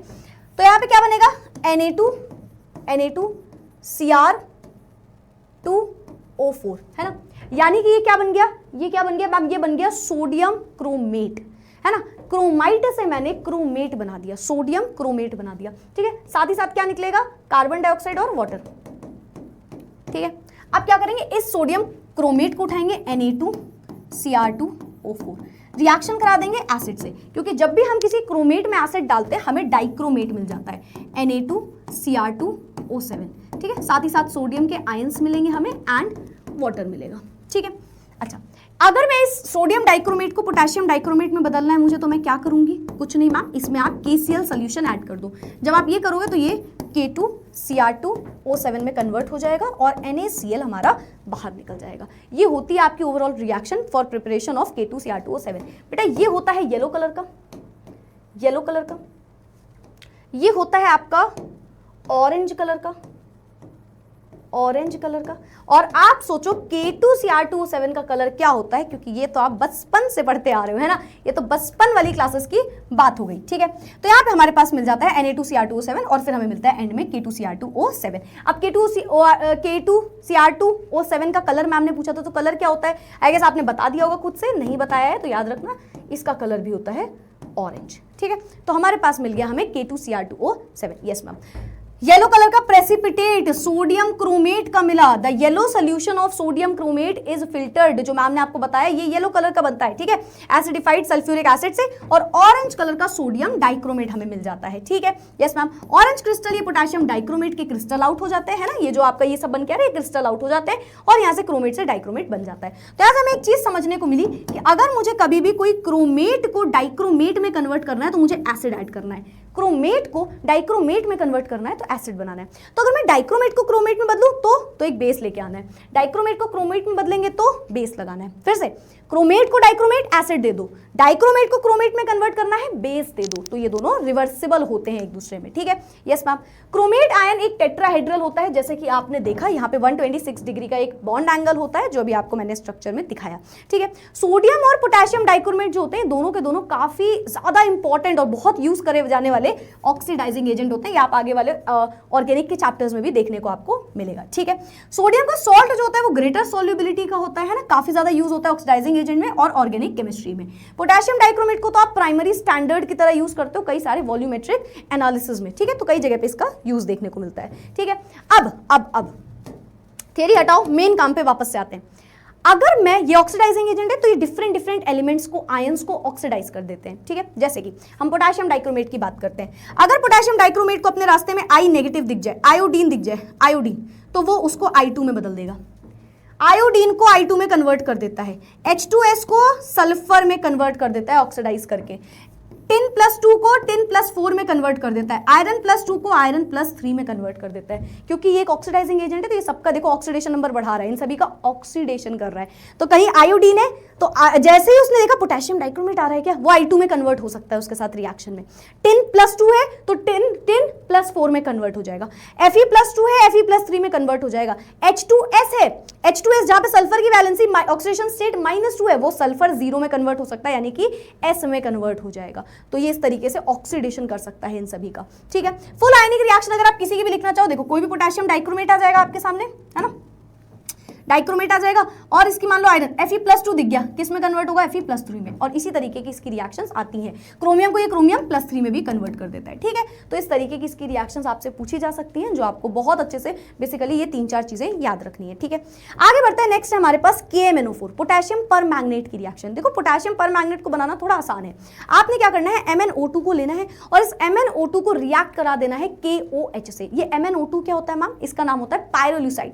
अगर मैंने पायरोल्यूसाइड लेके इसमें एक बेस डाल दिया इन the presence of oxygen again, तो यहां पे ये डायरेक्टली कन्वर्ट हो सकता है K2MnO4 में, जो कि होता है पोटेशियम मैंगनेट, K2MnO4 में, और इससे क्या बनाना है, KMnO4 बनाना था ना, तो इस K2MnO4 जो है उसमें एसिड डाल दो तो ये KMnO4 बन सकता है, ठीक है मैम। वापस से पोटेशियम पर मैग्नेट को हम पायरोल्यूसाइड से प्रिपेयर करते हैं, ठीक है। इसमें एक एल्कली है ना, मेटल के हाइड्रोक्साइड यानी कि लेके चले जाते हैं, this produced dark green KMnO4। ये जो KMnO4 नहीं, K2MnO4, ठीक है, ये होता है बेटा डार्क ग्रीन कलर का, ठीक है, डार्क ग्रीन कलर का। वापस सुना, अगर मैं पायरोल्यूसाइड को लेके जाऊं MnO2 को और पास करा दूं KOH से, पोटेशियम की हाइड्रोक्साइड से, in the presence of oxygen, तो ये बना देगा K2MnO4, KMnO4 नहीं, K2MnO4 होता है आपका पोटेशियम पर मैग्नेट की जगह मैग्नेट केवल, potassium magnet which is of dark green colour, ठीक है।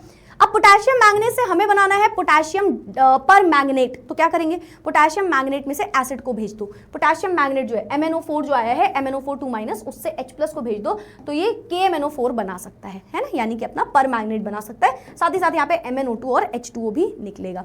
यहाँ पे बेसिकली डिस्प्रपोर्शियोनेशन रिएक्शन देखने को मिल रहा है। डिस्प्रपोर्शियोनेशन मतलब जिसका ऑक्सीडेशन हो रहा है उसी का रिडक्शन होता जा रहा है।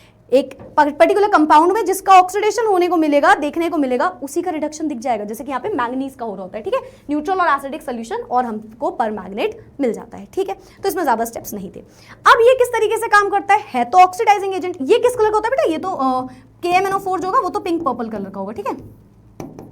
KMnO4 ये पिंक पर्पल कलर का होता है, पिंक पर्पल, ठीक है, पिंक पर्पल इन कलर, ठीक है। वो पोटेशियम मैंगनेट है, ये पर मैग्नेट है। पर मैग्नेट पिंक या पर्पल कलर का होता है। अच्छा, अब ये किस तरीके से ऑक्सीडाइज करेगा, तो देखो इसके दो तरीके की रिएक्शन समझना। एक बार जब ये एसिडिक सॉल्यूशन में मिलाओगे तो कोई और कहानी दिखाएगा, और जब आप इसको किसी न्यूट्रल सॉल्यूशन में मिला दोगे तो ये किसी और तरीके से कहानी दिखाएगा। यानी कि मैम हम नहीं समझे, हम पे ना समझ में आई। सुनना, अगर ये एसिडिक सोल्यूशन में है, आपको ये ध्यान से देखना है कि रिएक्शन में H+ दिया है उस KMnO4 के साथ, या फिर कोई न्यूट्रल सोल्यूशन में दिया हुआ है। अगर एसिडिक में तो I- को ये बदल देता है I2 में, ठीक है, ये तो मैम वही कहानी हो गई। Fe+2 को बदल देता है Fe+3 में, ठीक है मैम। C2O4 ये जो है इसको बदल देता है CO2 में, है ना, इसको बदल देता है, ऑक्सालेट आयन को CO2 में बदल देता है, ठीक है मैम। H2S जो है सल्फर, उसको बदल देता है S2- वाले में, है ना, मतलब सॉरी S में, S में, ऐसे S में डायरेक्टली, ये नहीं, चल ठीक है, इसको यहाँ पे कर देती हूँ, S में कन्वर्ट देता है सल्फर में, ठीक है मैम। ये तो सब वही कहानी है मैम जो K2Cr2O7 कर रहा था, मैंने कहा हाँ रुको। SO3 को बदल देता है, SO3 2- को बदल देगा ये SO4 2- में। लेकिन ये सारी कहानी कब है, जब ये किसी एसिडिक सॉल्यूशन में। ध्यान से इन रिएक्शंस को अपनी कॉपी में नोट कर करके देखते जाना, कब किस रिएक्शन में क्या हो रहा है, क्योंकि बोर्ड्स में कोई भी रिएक्शन ऐसे ही उठा के दे देंगे और बोलेंगे इसको कंप्लीट करिए, है ना, फर्दर रिएक्शन बताइए क्या होगी। कोई भी ऐसा ग्रुप दिख जाए और सब MnO4 लगा दे वो, तो जब H+ दिखेगा हमें, तो हमें ये कन्वर्जन करना है। हमें बस यही याद रखना है कि I- को I2 में बदल रहा होगा, Fe+2 को Fe+3 में कन्वर्ट कर रहा होगा, H2S को S में कन्वर्ट कर रहा होगा, SO3 2- को SO4 2- में कन्वर्ट कर रहा होगा। ये हमने याद कर लिया, ठीक है, यस मैम। लेकिन अगर यही न्यूट्रल सॉल्यूशन है, आपको मेंशन कर देंगे, अगर यहीं पे लिख दिया कि ये एक nitric oxide is oxide to nitrate, नहीं, अगर ये न्यूट्रल ऑक्साइड है तो सुनना फेंटली एल्कलाइन सॉल्यूशन है, मतलब कि तो NO2 को ये बदलेगा NO3- में, MnO4 में I- को बदलेगा बेटा IO3 में। बहुत बार बोर्ड्स का पूछा हुआ क्वेश्चन। I- को तो ये I2 में बदलता है, पर कब, जब एसिडिक सॉल्यूशन है। वही न्यूट्रल सॉल्यूशन में ये I- को IO3- में बदल देता है, ठीक है। और MnO4- को हमेशा MnO2 में कन्वर्ट कर रहा है, वो तो ठीक है, सब में MnO2 में हो रहा है, ठीक है। चलो वापस से, S2O3 थायोसल्फेट S2O3 को कन्वर्ट करेगा SO4 2- में, ठीक है। Manganese salt is oxidized to MnO2, जैसा कि आप हर रिएक्शन मैंने कहा देख लो, है ना, तो डिफरेंट है ना, Mn+2 को MnO2 में कन्वर्ट कर रहा होता है। तो ये रिएक्शन कब है, जब ये न्यूट्रल सॉल्यूशन की बात हो रही है। वहीं एसिडिक में अलग कहानी देखने को मिल रही होती है। Let's move forward with the F block element. ये तो बहुत छोटा सा टॉपिक है यार, जल्दी से इसको तो खत्म कर लेंगे, ठीक है। चलो, तो हम F ब्लॉक को समझते हैं। इनका नाम क्या होता है, इनर ट्रांजिशन एलिमेंट्स, क्योंकि ट्रांजिशन के अंदर आ रहे होते हैं मैम, हमें पता है। लैंथनम से स्टार्ट होते हैं, ल्यूटीशियम पे खत्म होती है लैंथेनॉइड सीरीज, एंड एक्टिनम। अच्छा, लैंथनम और एक्टिनम खैर एलिमेंट्स तो नहीं है, ये तो यहाँ पे नहीं, ये तो डी ब्लॉक के, ठीक है। सीरियम से लैंथेनॉइड सीरीज क्या होती है, सीरियम से मैम स्टार्ट होती है और खत्म होती है ल्यूटीशियम पे, है ना। यानी कि एटॉमिक नंबर 58 लैंथनम के बाद आ रहा है, 58 से लेकर के 71 तक इसका एटॉमिक नंबर होता है। फिर 72 हॉफनियम में आ जाते हो वापस से, ठीक है, yes ma'am.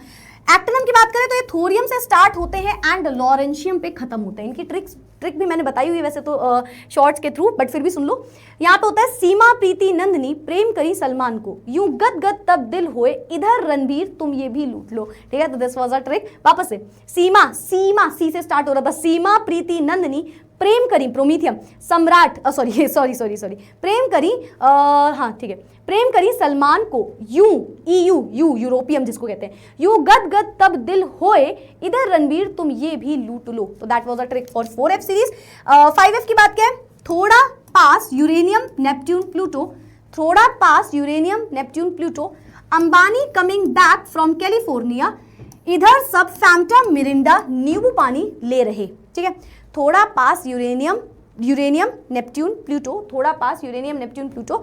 Ambani coming back California, Ambani coming back from California, ठीक है। इधर सब फैंटा, मिरिंडा, नींबू पानी ले रहे। तो एक ट्रिक अगर आपको याद करनी है इस तरीके से कर सकते हो, अदरवाइज ऐसे ही याद करना कर लो, और अगर ऐसे ही कोई ट्रिक पता है तो कर लो। चलो आगे बढ़ जाते हैं हम। तो ये थोरियम से स्टार्ट होता है एंड ये लॉरेंशियम पे जाता है 103 एटॉमिक नंबर तक। चलो अब हम आते हैं इसकी पहली सीरीज में, जो कि होती है अपनी लैंथेनॉइड सीरीज, ठीक है।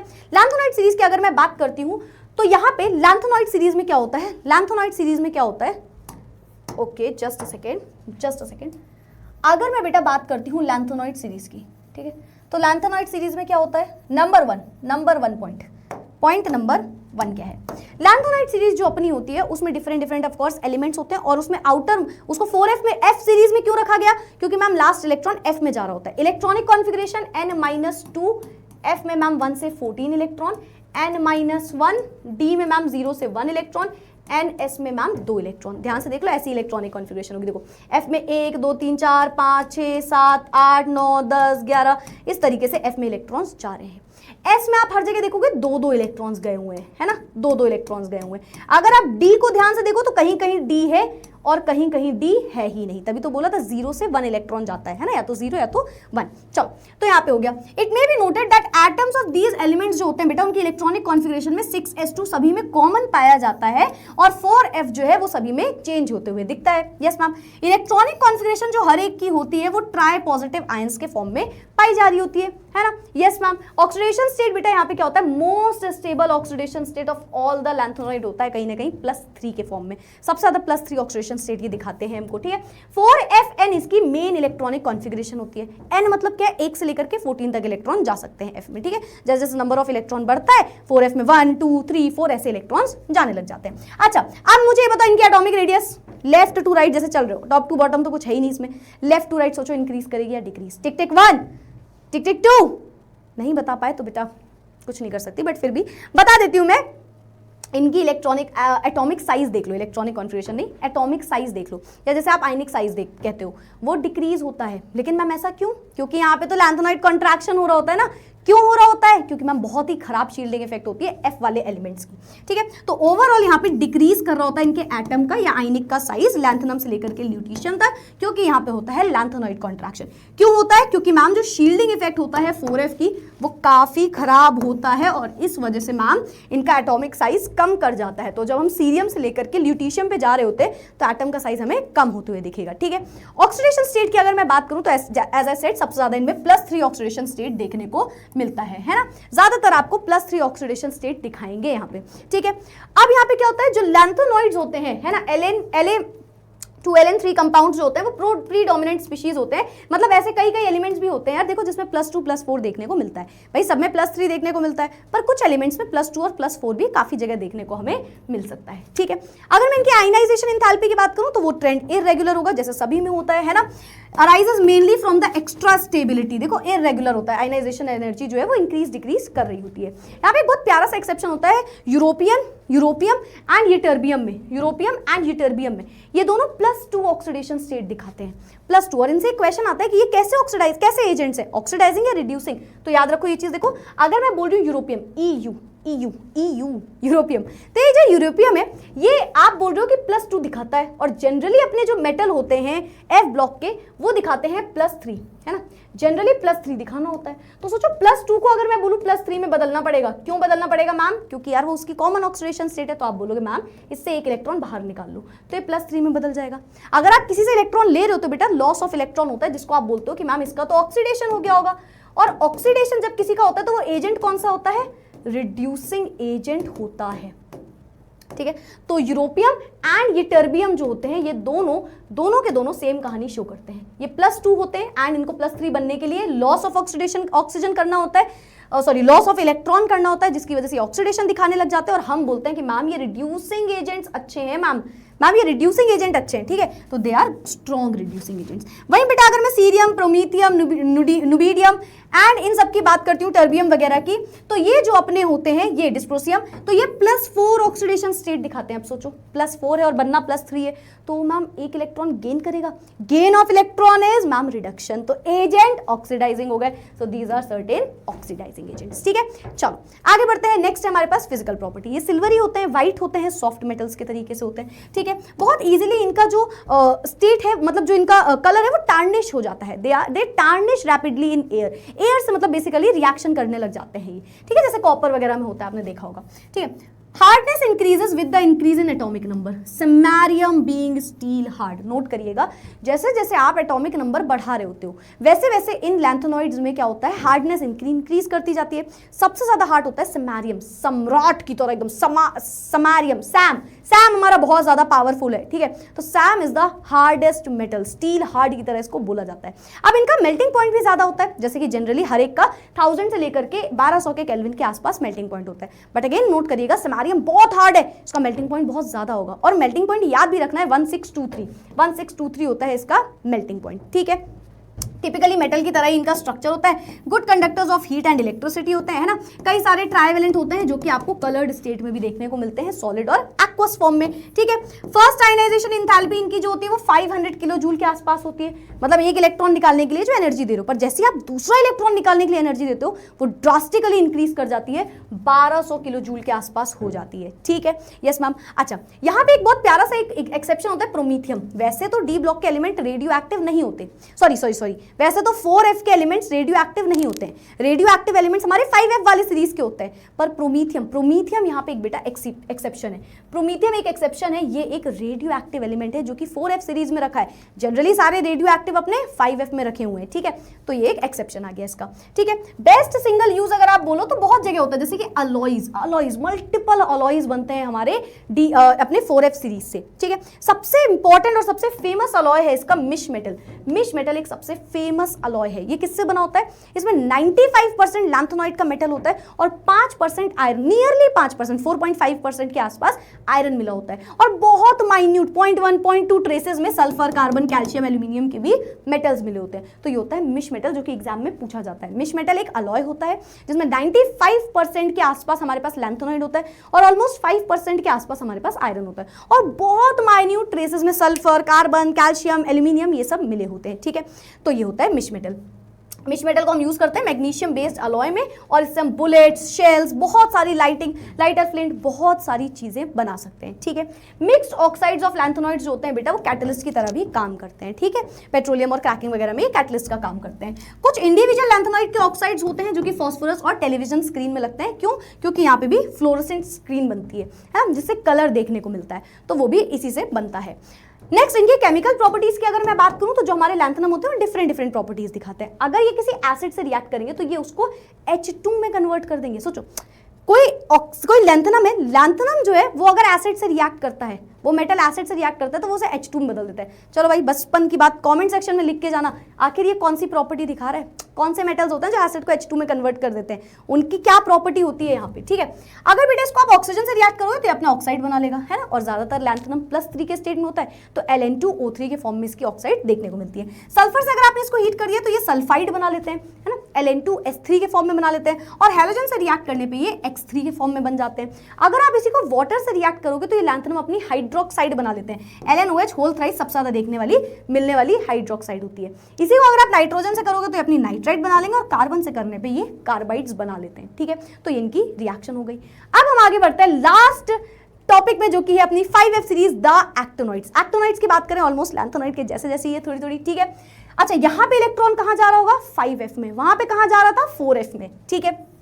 सारे के सारे जो एक्टोनॉइड्स होते हैं बेटा उनकी इलेक्ट्रॉनिक कॉन्फ़िगरेशन में 6s2 कॉमन, 7s2 कॉमन होता है, वहां पे 6s2 यहाँ पे 7s2, और वेरिएबल 5f सीरीज में एलिमेंट्स इलेक्ट्रॉन्स जा रहे होते हैं, ठीक है। यस मैम, एक्टोनॉइड्स हमारे रेडियो एक्टिव एलिमेंट्स होते हैं, ठीक है, दे शो रेडियो एक्टिव प्रॉपर्टी, उसमें ये यूज किए जाते हैं। अच्छा, एक्टोनॉइड्स के जो स्टार्टिंग के मेंबर्स होते हैं ना बेटा वो फिर भी थोड़े टाइम तक रह सकते हैं, मतलब they can be stable, they can you can say live a long life, लेकिन जो जैसे जैसे आप आगे बढ़ते हो उसमें एलिमेंट्स में क्या होता है, उनकी लाइफ खत्म होती जाती है। जैसे कोई कोई एलिमेंट होता है जो सिर्फ 1 दिन तक जिंदा रहता है, कोई कोई होता है जो सिर्फ 3 दिन तक 3 मिनट तक दिखते हैं आपको। तो ऐसे हमारे यहाँ पे इनकी डिफरेंट डिफरेंट लाइफ होती है। अर्लियर मेंबर्स होते हैं रिलेटिवली लॉन्ग लाइफ होती है, and later once have long life values ranging from half life जो इनकी होती है, यहाँ पे वैल्यूज जो होती है वो रेंज करती है 1 दिन से 3 मिनट के आसपास तक, ठीक है। तो ये बहुत कम टाइम, इसीलिए कई सारे एलिमेंट्स तो हम यूज भी नहीं करते कई जगह पे, ठीक है। Yes ma'am. अच्छा, एटॉमिक साइज क्या होगा, पूछने वाली बात है। जैसे लैंथेनॉइड कॉन्ट्रैक्शन होता है वैसे ही हमारे पास क्या होता है, एक्टिनॉइड कॉन्ट्रैक्शन भी होता है, ठीक है। एटम का साइज डिक्रीज कर रहा होगा, क्यों? क्योंकि मैम जो F में इलेक्ट्रॉन बैठे हैं सबसे पुअर शील्डिंग इफेक्ट कर रहे होंगे, तो एटम का साइज सडन डिक्रीज कर रहा होगा। तो एक्टिनॉइड कॉन्ट्रैक्शन की वजह से यहाँ पे जो एटॉमिक साइज होता है वो कहीं ना कहीं हमें थोरियम से लेकर के लॉरेंशियम तक डिक्रीज होते हुए दिखता है, ठीक है। Yes ma'am. ऑक्सीडेशन स्टेट की बात करें, लैंथेनम की तरह ही +3 सबसे ज्यादा पाया जाने वाला ऑक्सीडेशन स्टेट यहाँ पे होता है। फर्स्ट हाफ के जो एलिमेंट्स होते हैं फ्रीक्वेंटली वो ज्यादा ऑक्सीडेशन स्टेट दिखा रहे होते हैं, फिर ऑक्सीडेशन स्टेट कम होता चला जाता है, ठीक है। तो इसका ऑक्सीडेशन स्टेट हो गया। सिल्वरी होते हैं, जैसे कि वो थे अपने डिस्प्ले वैरायटी ऑफ स्ट्रक्चर्स दिखाते हैं ना, काफी ज्यादा रिएक्टिव होते हैं, स्पेशली जब आप इनको डिवाइड फाइन छोटे छोटे टुकड़े करके यूज करो कहीं पे, तो ये और ज्यादा अच्छे यू कैन से रिएक्शंस दिखाते हैं।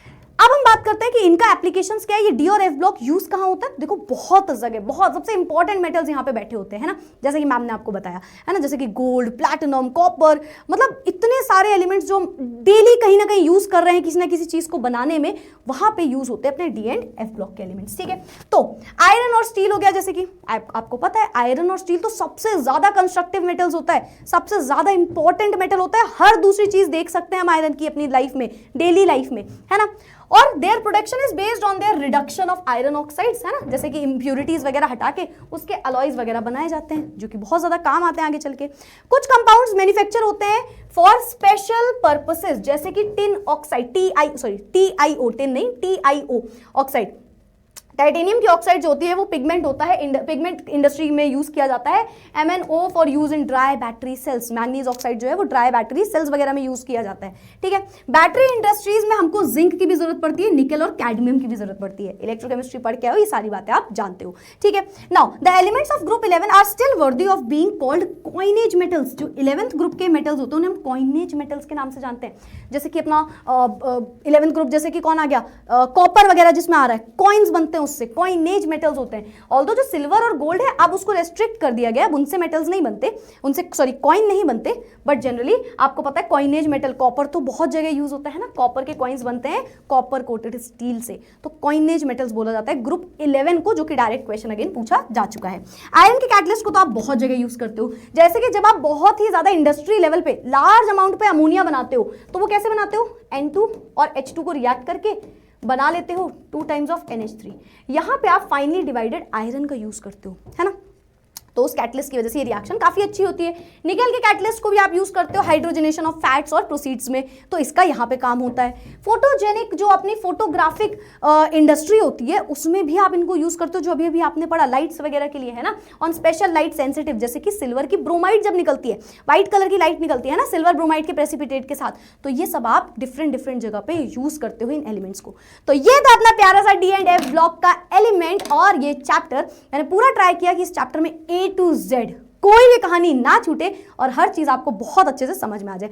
और मैं इस चैप्टर के क्वेश्चंस भी अपलोड करा दूंगी, तो वो कुछ क्वेश्चन सॉल्व जरूर करना, ताकि आपको थोड़ा सा हैबिट हो इस चैप्टर की। मतलब बेसिकली देखो बहुत सारे एक्सेप्शंस थे, बहुत सारी चीजें थी, बट ये बहुत आसानी से होने वाला चैप्टर होता है, एंड इसके कुछ क्वेश्चंस लगा लोगे तो 7 नंबर तो अपने घर आएंगे ही आएंगे। आई होप सो आज का चैप्टर भी आपको हो गया होगा बहुत अच्छे से क्लियर करने आए थे, क्लियर करने तो आप आए नहीं थे, तो आई होप सो आप इसको इसको नोट जरूर करना, क्योंकि इसके हर एक जो इंपॉर्टेंट पॉइंट्स है ना बेटा, वो बहुत ज्यादा कंफ्यूजिंग होते हैं, और फिर लगता है बहुत सारे एक्सेप्शंस है कैसे याद होंगे, बट वो हो जाते हैं अगर आप point two point wise notes बना के चल रहे हो, ठीक है। सो आई होप सो आपको ये चैप्टर अच्छे से समझ में आया होगा। खत्म, टाटा बाय बाय, फिर मिलेंगे अगले चैप्टर में अगले वन शॉट के साथ। तब तक के लिए thank you so much everyone, bye bye, take care and keep studying, keep learning.